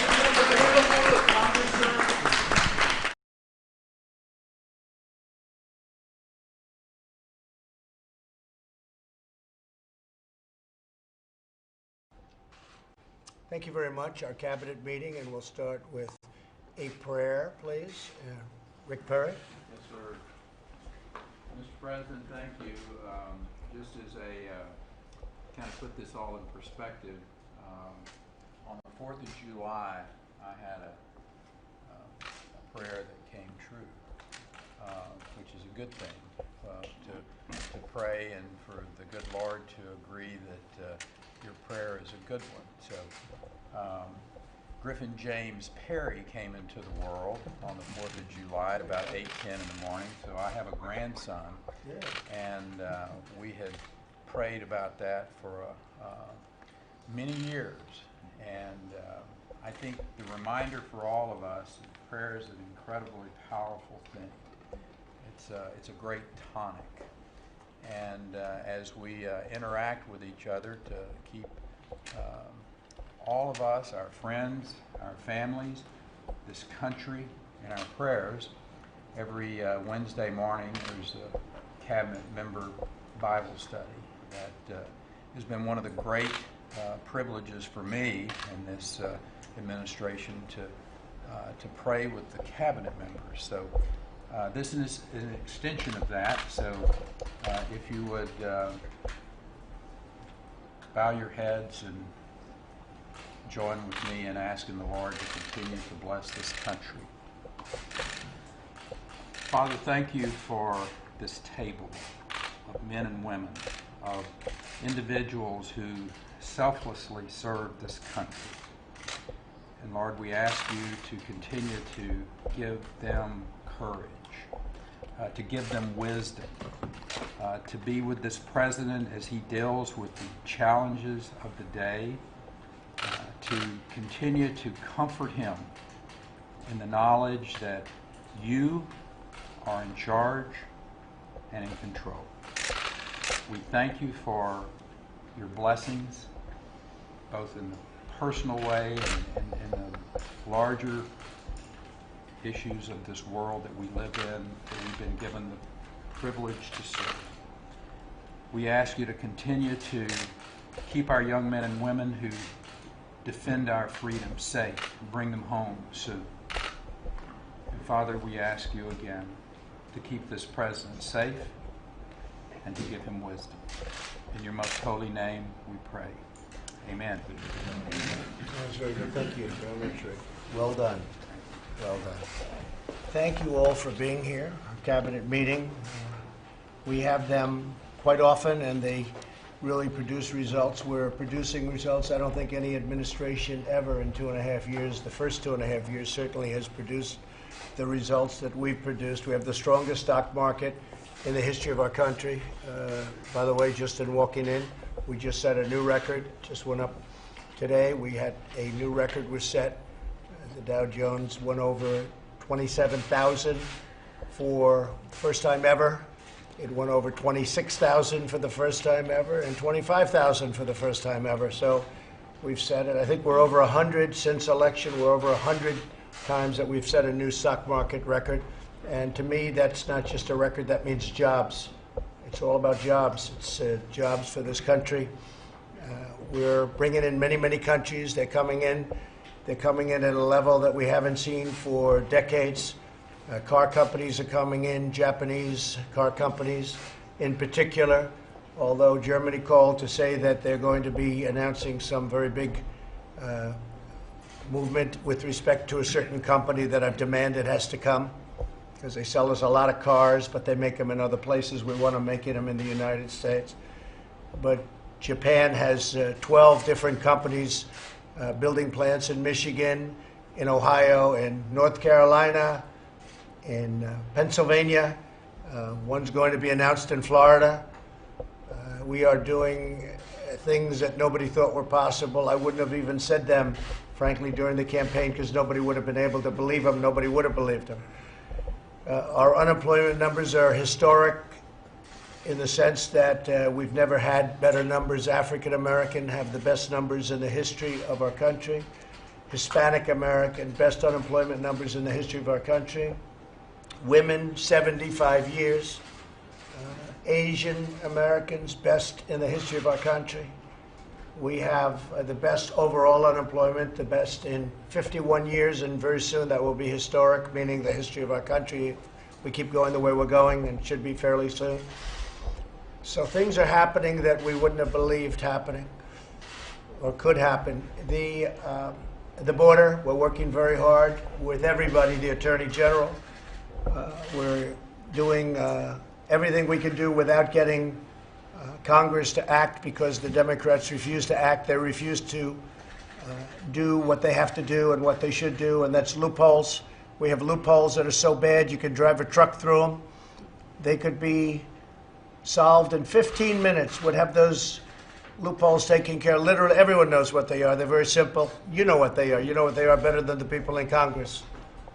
But the Democrats, we need their votes. Not that we need them, we need their votes, because we have a very, very small margins both ways. The Senate is 53-47. The House is very tight. It's a very tight House, too. It's a very small number. We need Democrat votes to get up to what we need. That's why we didn't do it last time, first 2 years, because we only had we need 9 to 10 Democrat votes, and we were never able to get them for certain things, but we were, wherever we could use the majority, we ended up doing a fantastic job, including 2 Supreme Court judges. We got 2 Supreme Court justices put on and many other things. But we need Democrat votes to get the border fully secured, fully taken care of. We're getting close. Mexico's been fantastic. We had a meeting with Mexico. For 45 years, people have been trying to get Mexico to do what they're doing now, and they weren't able to get it. And we got it in 1 day, everything. Mexico now has approximately 21,000 soldiers on their land. They have very powerful immigration laws. They can do what they have to do. We have the worst laws in the entire world. There's no law like this. But we catch them and release them. We catch them and we say, come back to court in 5 years, and nobody comes back. 2%, to be accurate. I want to be accurate because I don't want the press to say I was inaccurate. 2% come back. And those people, we wonder why. Why are they coming back? They're the only ones. So we can straighten that out. We are getting rid of thousands of people who are criminals. We're taking them out of the country. MS-13 by the thousands, and they're going out quickly. We do it very professionally. We have papers on everybody we take out, all documented, all very legal. They come in illegally and they go out legally. So we've done a job. On Sunday there was a lot of activity, but you didn't even see it because it went very smoothly. The ICE folks and the people from Border Patrol, the job they do is they're heroes in so many ways. We have Border Patrol, though, being nurses and doctors and janitors, and I very much want to thank Vice President Pence for taking a whole delegation of people down to see the things that one of our very radical left Democrats call concentration camps. They're not concentration camps. They're really well run. They're very crowded in many cases. Actually, in the case of the children, they weren't crowded at all. People came back and they, even some of the news, which is shocking, frankly, said they were very well run, very clean, very nice for the children. We had an adult center of males. Many of these people were criminals. We're not letting them out. We can't let them out. And it was crowded, very crowded. And the best way they can solve that is don't come up. If you don't come up, you're not going to be crowded. We want to take people in legally. And we want to take them in, frankly, through merit. We want our companies to be helped. All these companies that are pouring into the United States because we're the hottest country in the world right now. Every time I meet a leader, a president, a prime minister, a king, a queen, they all say thank you and nice to meet you. It's wonderful. By the way, congratulations on your economy. What you've done is incredible. You read yesterday where China is down very substantially. They're having the worst year they've had in 27 years. I don't want to have them have bad years, but we made a deal and they broke the deal on me. The deal was done. It was practically done. It was just like a very short period of time we would have had it finished, and they broke the deal. They decided they didn't want to do the things that they had agreed to, so I said, that's all right. We put tariffs on 25% on $250 billion. It's obviously having a very negative effect. I don't want it to have a negative impact. Not having any impact on us other than positive, because China devalues their currency and they're pumping money into their system. Our people aren't paying for that. There's been no inflation. There's been no nothing. Frankly, if we ever got interest rates down where they should be, and if they weren't raised so fast, you would see another probably 10,000 points on the Dow. We're setting records. I don't want to act like it's like somebody gets a 99 on a test and they're complaining. I don't like that, but I'm going to complain because, frankly, we would have done even better had we had a Federal Reserve that didn't raise interest rates so quickly, and had we had a Federal Reserve. And there are many people on the Federal Reserve. You know, you have votes. It's called votes. But if we had a Federal Reserve that didn't do quantitative tightening, they did quantitative tightening, $50 billion a month. That's a lot of money. Now they're doing $25 billion a month. Whereas in Europe, they're pumping money into their system and they're lowering rates. In China, they're pumping money into their system and they're lowering rates very substantially. In Europe, the rates are almost zero. And in China, the rates are whatever president Xi wants. He's his own Fed. He's the Federal Reserve. He's one man. He's the Federal Reserve. He's the president. He's everything else. But unfortunately, what they did was not appropriate. They are supposed to be buying farm products. Let's see whether or not they do. Our ag, our great farmers. But out of the tariffs, I took $16 billion to make up for the shortfall. I went to Secretary Sonny Perdue. He's a fantastic gentleman. By the way, is he here? California. What happened? He's working with the farmers. They have a big meeting in California. Good. I'm glad he's there. He can do more help there. He's done a fantastic job. I said, what was the amount at its highest that China pumped into the farmers, the form of purchase? $16 billion. I said, that's all right. We're taking in many, many times that in tariffs. We're going to help the farmers out. And I did that with $16 billion. Cost us nothing. Same thing as if they bought. And yet the farmers don't even want that. They really just want to make the product and sell it. But it was just a small percentage of the tariffs that we're taking in. And we have a long way to go as far as tariffs with China is concerned if we want. We have another $325 billion that we can put a tariff on if we want. So we're talking to China about a deal, but I wish they didn't break the deal that we had. We had a deal where China opened up. We had a deal where there'd be intellectual property theft would be taken care of because it's estimated that they steal $300 billion worth of intellectual property a year. Who knows? Who knows? That's what they tell me. 300 billion. That's a big number. How they get to that number, I'll accept it. They're experts. That's what they do. But that's a big number. You add that to the fact that during the Obama administration, $500 billion a year was being lost to China. 500 billion. They did nothing. And in all fairness, whether you go back to Bush, you go back to Clinton, you can go back a long way. The WTO, once the World Trade Organization was formed, China became like a rocket ship. But now we're doing something about it. Now we're doing something about it. And we're doing a lot about it. We picked up close to $20 trillion in wealth during my administration from election. And I have to say from election. Because when I got elected, the stock market, the day after, the stock market went wild. if I would not have gotten elected, you would have had a crash. So I can't give Obama credit, President Obama credit, for the tremendous gain from the day I won till January 20th was when I took office. Because that was all attributed to the enthusiasm that we've caused and that we've had as a country. From the election till now, it's been extraordinary. We picked up $20 trillion. China's lost $20 trillion. If my opponent had won, China would right now be #1 in the world. Right now, we're #1 in the world by far. We're going to keep it that way. And if you have smart people sitting in this chair, in this position, you're not going to lose it. So we've got an extraordinary country. We're doing numbers that have never been done before. I think a number that makes me the happiest is that proportionally the biggest gainer in this entire stock market, when you hear about how much it's gone up, blue-collar workers, the biggest proportionate gainer. They've had a tremendous gain. The workers have had a tremendous gain.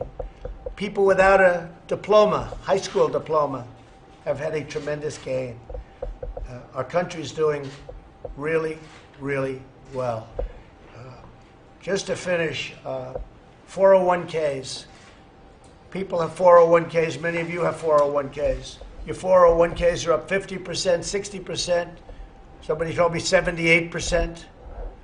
People that were losing money all their lives are now doubling their income and doubling the money that they had in the bank is being doubled up. Their 401ks are going through the roof.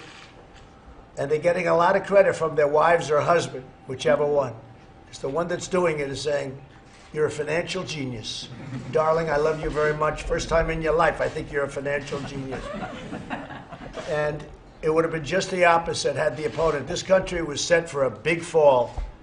Had we not come in and cut regulations immediately and let our country breathe, whether it's the pipelines that we approved on almost day one or LNG plants. I just left Louisiana, cut a ribbon for a $10 billion LNG plant. That's so incredible. People wouldn't believe it. It was many, many years trying to get permits. They couldn't get the permits. But we got the permits, and we got them very rapidly. And that was a great thing.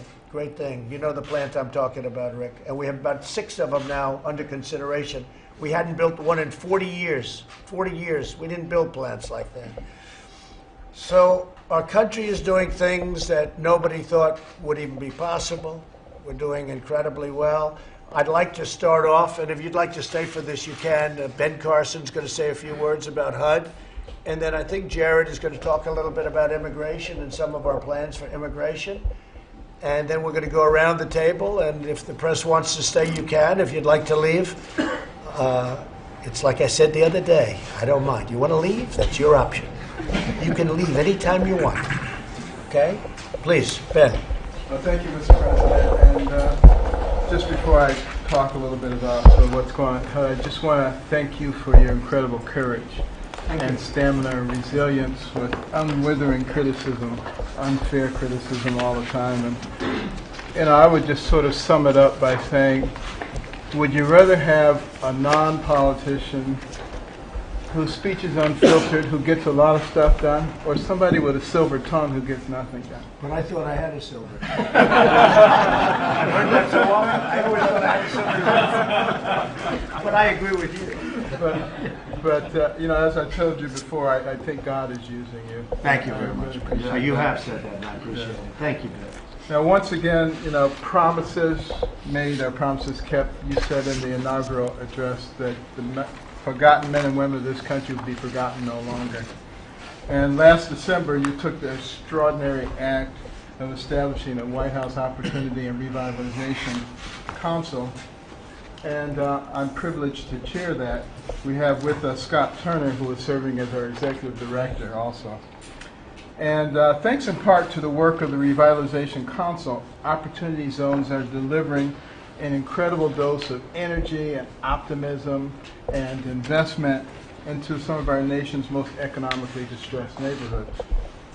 And we're proud to report a great success, this council's prescription for prosperity. I have to throw in a medical thing there. Now, opportunity zones are home to approximately 35 million Americans, about 10% of our population. 1 in 3 of them live in poverty.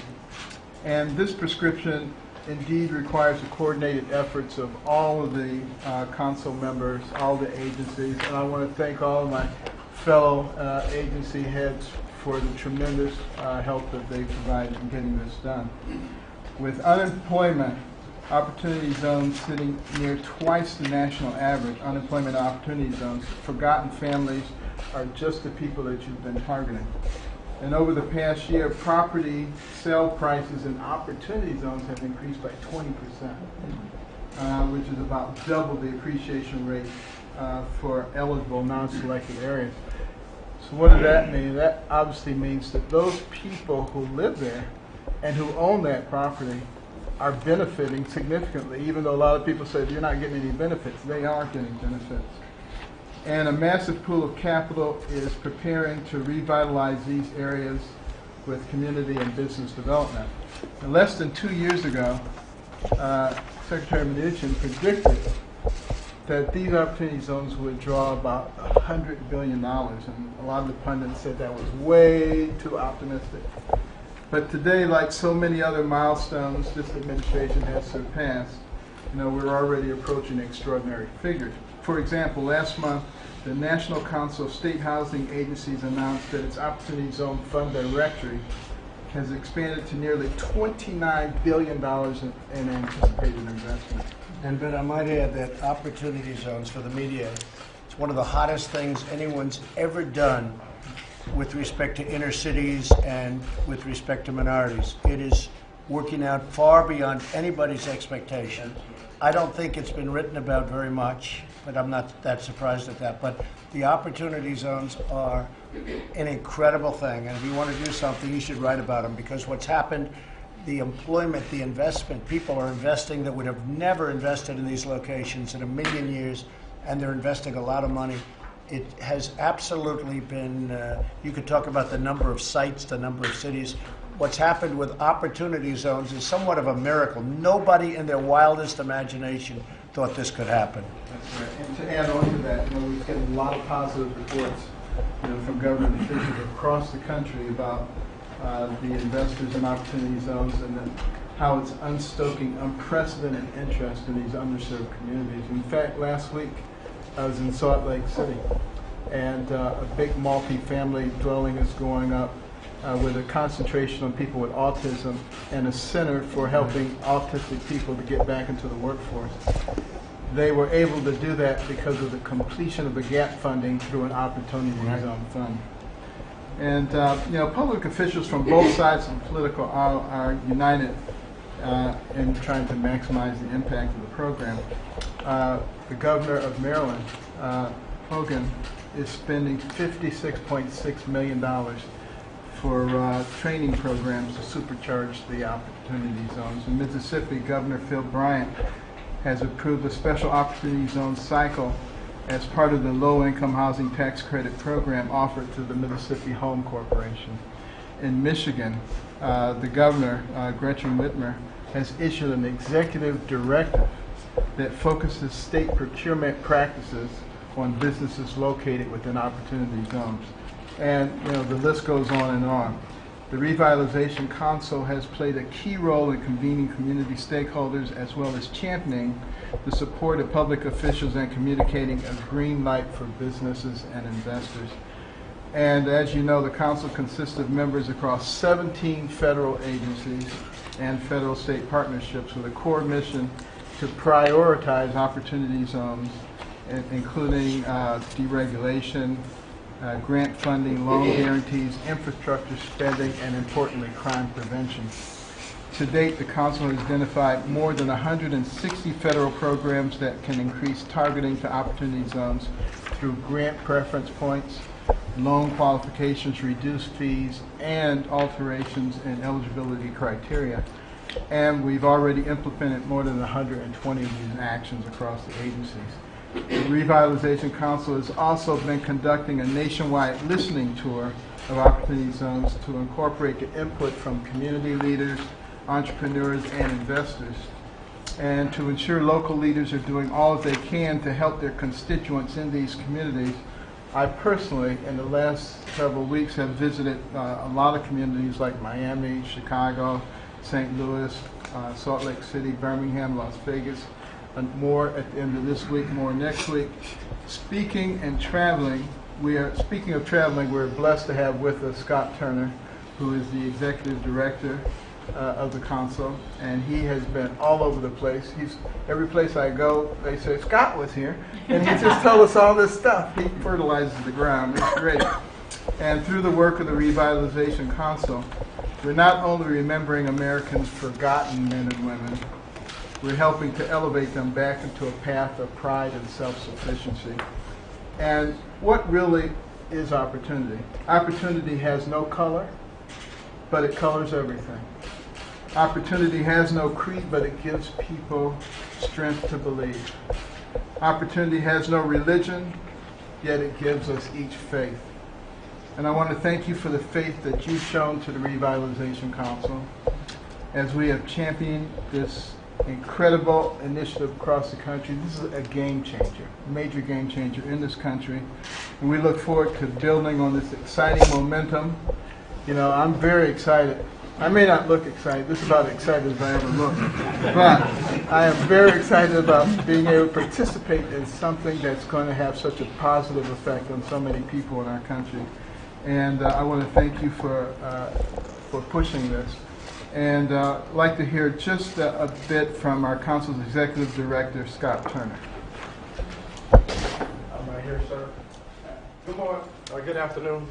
Thank you, Dr. Carson, and thank you, Mr. President, for allowing me to serve in this role, and cabinet members. It's good to see you all again. I looked up that term, revitalize. And to revitalize means to imbue with new life. It means to reinvigorate and to re-energize. And that's exactly what we've seen over these last 12 weeks. We were here 12 weeks ago tomorrow.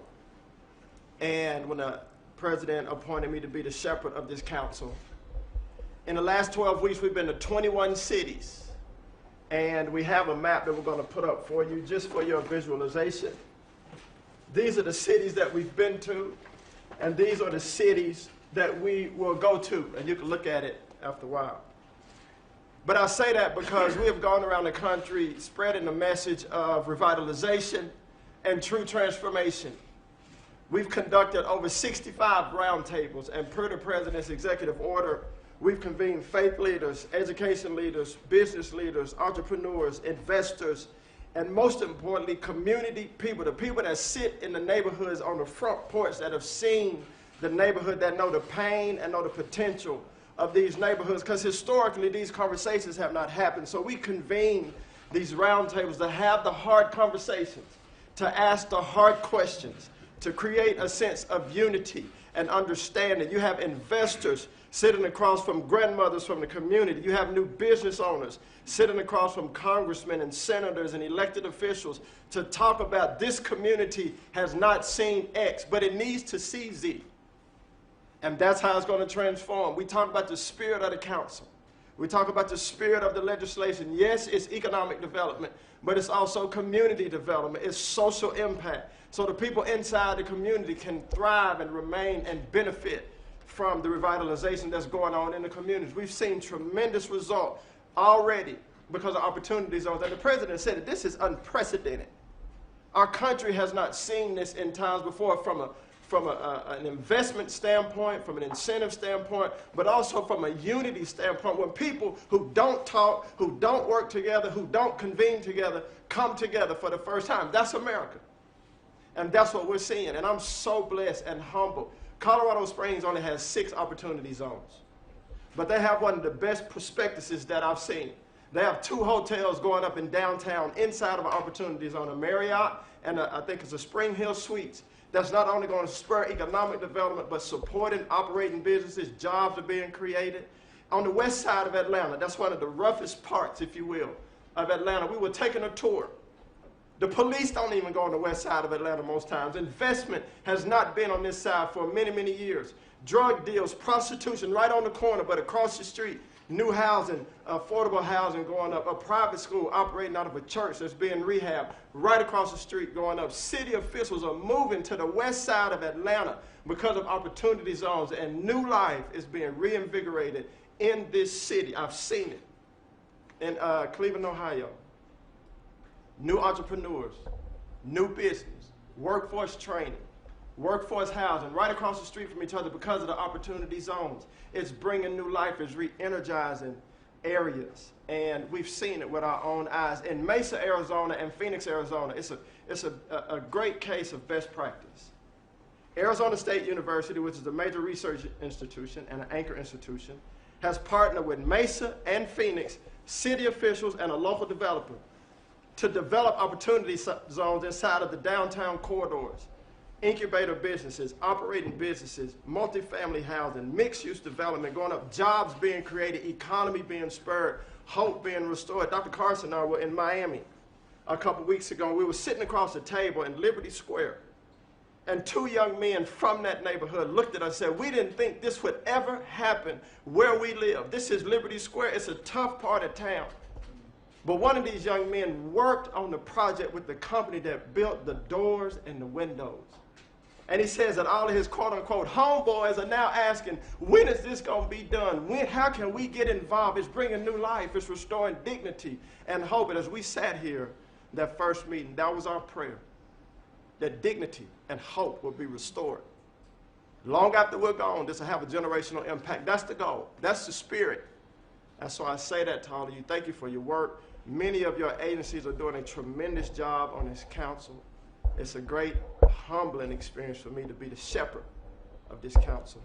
And it's my prayer that when history tells this story, what did we do with the opportunity that the Lord gave us in opportunity zones to bring a blessing to those that come after us? And I believe that will be the story when history tells it. So thank you, Mr. President. God bless you guys.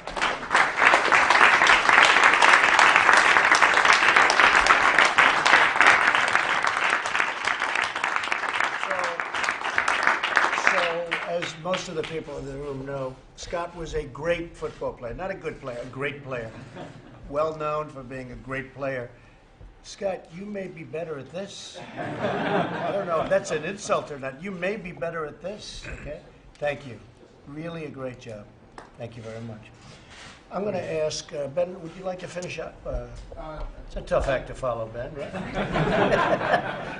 No, I just want to re-emphasize how important it is that everybody continue to make sure that their sub-secretaries work with us. We're getting an incredible amount done. And one of the things that really encourages me about this is, you know, I go to places and the governor is a Republican, the mayor is a Democrat, congressman is a Democrat, and they're all working together. We can tamp down all this hatred that exists in our country because our country is extraordinarily strong. Nobody can bring us down from the outside. We can only do it from the inside. And Jesus said it, a house divided against itself cannot stand. These are the kind of efforts that I hope will be able to bring people together. So thank you for that. Fantastic job. Beautiful words. We appreciate it. Thank you, Ben. Really good job. I'd like to ask Jared Kushner to talk about the immigration policy, the plans, what we have short-term, long-term. Thank you very much. Thank you, Mr. President. And this actually fits very well with what we've spoken about. We were talking before about all the great trade deals and all the jobs that are coming to America. And then Dr. Carson and Director Turner, what they've been talking about with the Opportunity Zone Revitalization Council, really raising wages and lifting people up. Now it's time to go to figuring out how to modernize our immigration system. When the President asked me to get involved in this last year, the President asked me to work with him to take the ideas that he had for a modern immigration system and figure out how to turn that into a very detailed proposal. In May, the President presented the principles, and we got a very, very warm reception on the principles. And now what we're doing is we finished the legislation. It's about 620 pages. The group has been working very hard, again, at the President's direction in Washington. I find a lot of people are very quick to say what they're against, but it's very important for us to articulate as an administration what we're for, but to do it in detail. And we're not afraid to put out details because we think that this proposal is a very, very good proposal that really is great for America. The Trump administration, despite what some people say, believes in safe, legal immigration and is against illegal and random migration. America is by far the greatest country in the world, and the greatest honor that somebody can have is to become an American citizen. This is something that we value, and this is something that everyone in the country should value. America deserves to have the best immigration system in the world. We've studied a lot of the other countries, what they've done, what they have with the economy, with where our industry's at. We think we can have an immigration system that really is the envy of the world, and also a border security system that keeps all of our citizens safe. This bill will create a modern, merit-based immigration system that allows the best and the brightest from throughout the world to compete based on objective criteria to become American citizens. This bill also creates the gold standard for border security. It was not designed by the politicians. We had a lot of input from politicians, but we went and spent a lot of time with the border security professionals, and they told us what they need to fully secure the border. But the border is not just about illegal immigration. It's also about keeping drugs out of the country, making sure that we're scanning all of the different vehicles, packages that come into the country, and also expediting the commerce. As our economy continues to grow, we have more and more packages that are exported and imported through our borders. Our infrastructure is woefully out of date, and we want to make sure that we're able to facilitate this trade in a very, very secure but expedited fashion. Next slide. I spoke to all of you about last time about the objectives that the President has for his immigration plan. We obviously want to make sure that we fully secure our borders, that we protect American wages. For the first time in almost 20 years, because of the President's policies, Americans' wages are rising. And they're rising the fastest for the people who are most vulnerable in the lowest wage categories. For the first time, we have more jobs available than people who are searching for jobs, and we're bringing more and more people who aren't in the workforce into the workforce. We want an immigration system. The current system imports a lot of low-wage labor. We want to make sure we're bringing in people who will grow GDP, create jobs, and do this in a way where we're not putting downward pressure on wages at the lower levels. We want to attract the best and brightest. We want to welcome people to this country. We want to prioritize the unification of immediate families from an immigration point of view. We want to make sure that we have labor in the critical industries that we have in our country. We have so much growth in so many areas, but we have a lot of labor shortages in different industries. We want to make sure that we're bringing people in who are filling those gaps.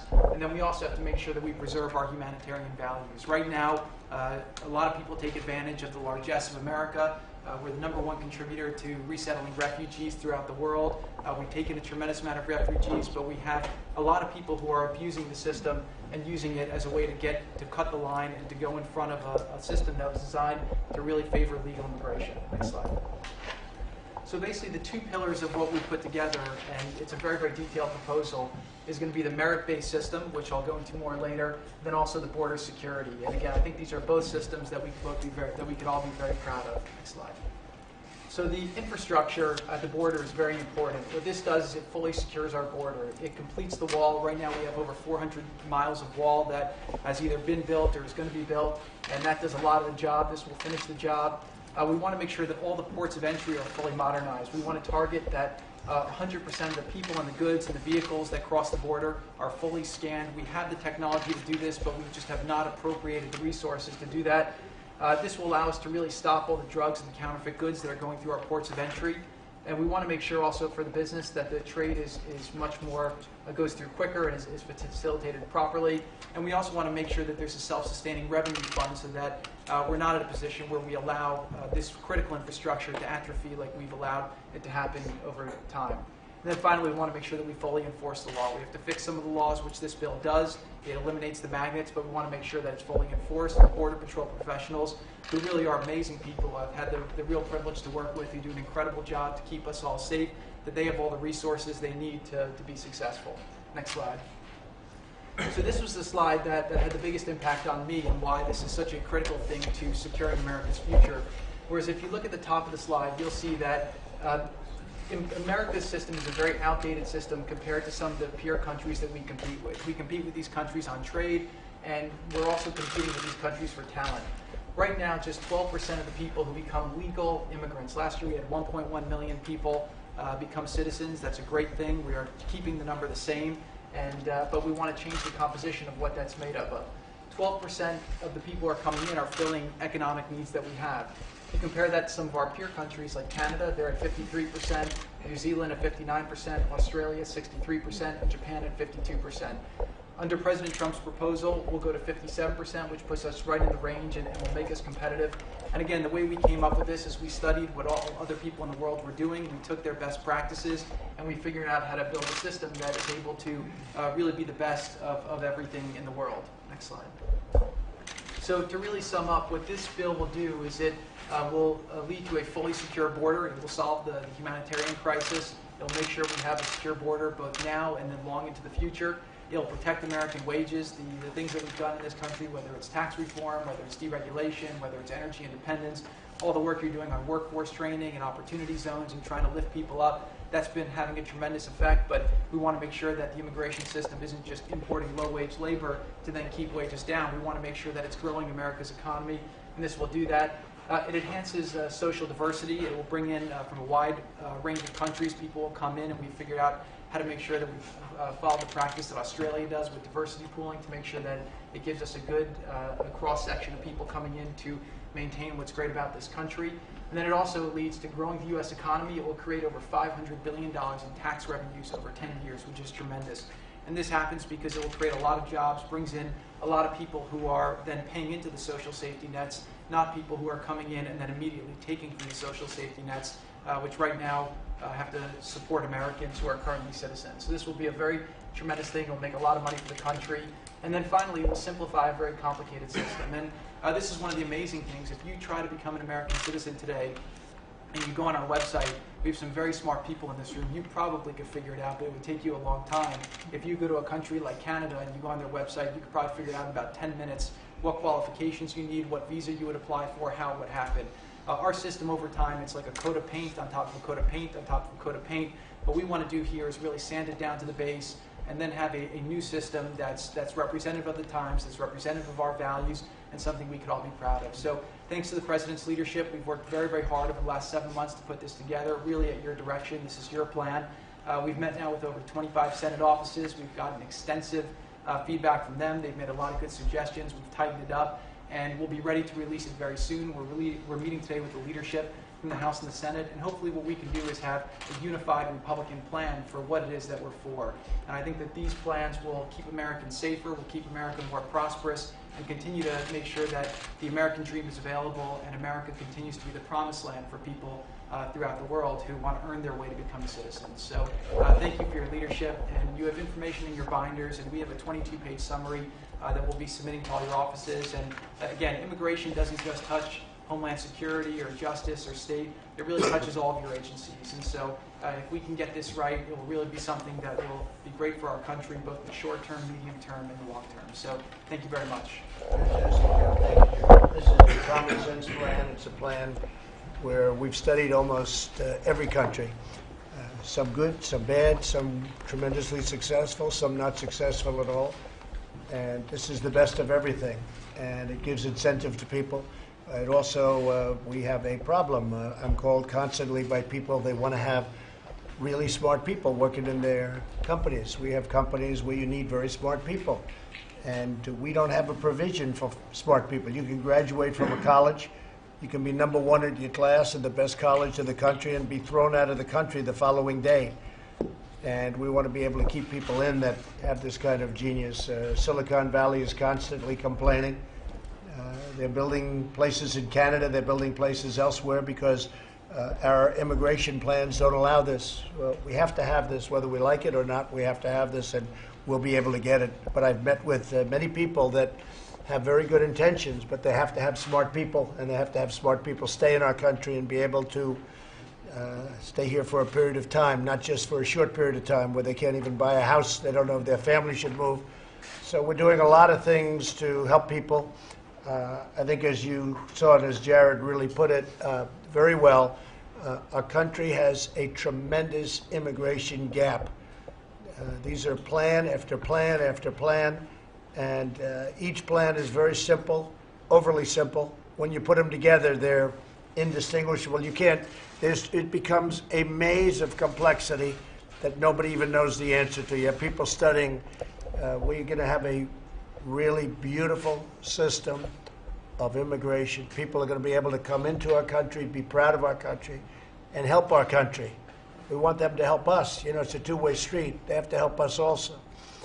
and it's met with great popularity. Now, if it doesn't get passed, because we do have the Democrats, because they're against almost everything, we'd love to do it in a bipartisan way. We'll make changes. We'll do what we have to do.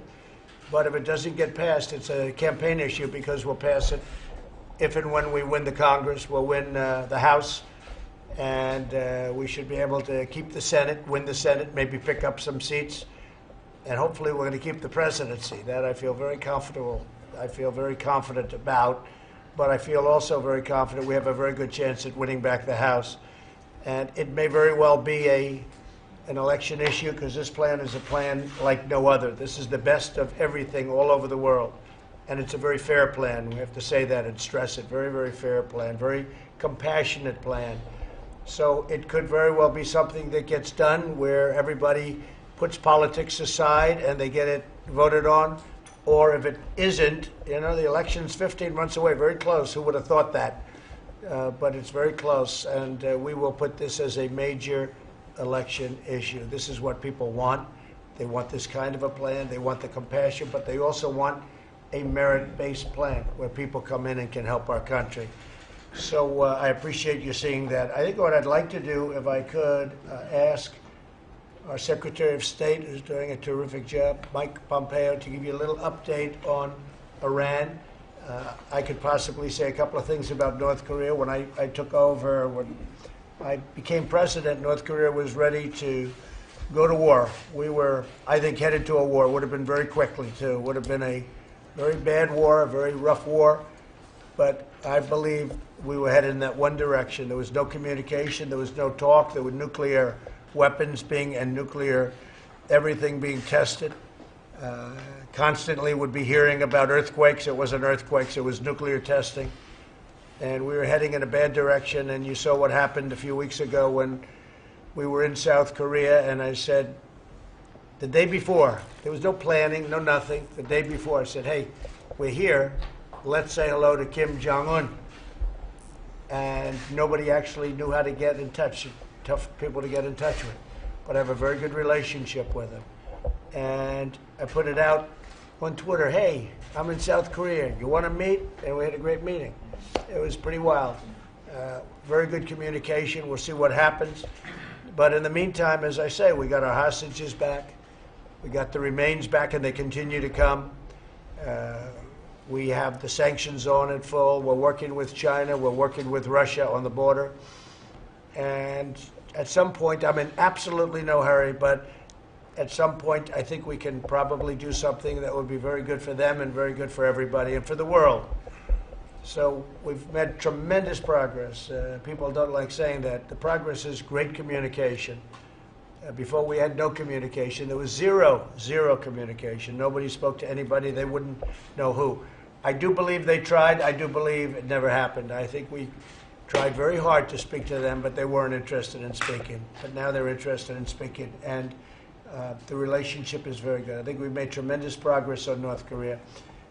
And again, time is not of the essence, but I think good things will ultimately happen.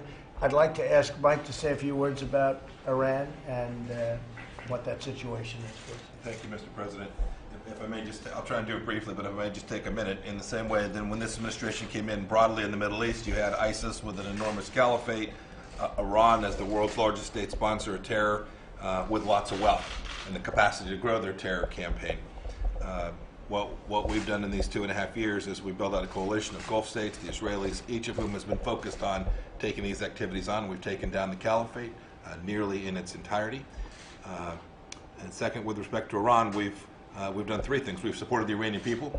The Iranian leadership is not doing what the Iranian people want it to do. We've made clear that we support the Iranian people. Second, we've continued to work this coalition that all understands that the largest threat to Middle East security is, in fact, the Islamic Republic of Iran. And third, we've imposed a series of sanctions on the Iranian regime. I remember, Mr. President, when we began, a lot of folks said that it wouldn't work. If it was just America alone, it wouldn't have any impact. As of June, we'd taken down 90%, maybe 95% of all the crude oil that was being exported from Iran around the world is no longer shipping. You can see it. The Iranian regime is struggling to figure out what they're going to do with their economy because we've been terribly effective. And the result is that, frankly, I think it was yesterday or maybe the day before, for the first time, the Iranians have said that they're prepared to negotiate about their missile program.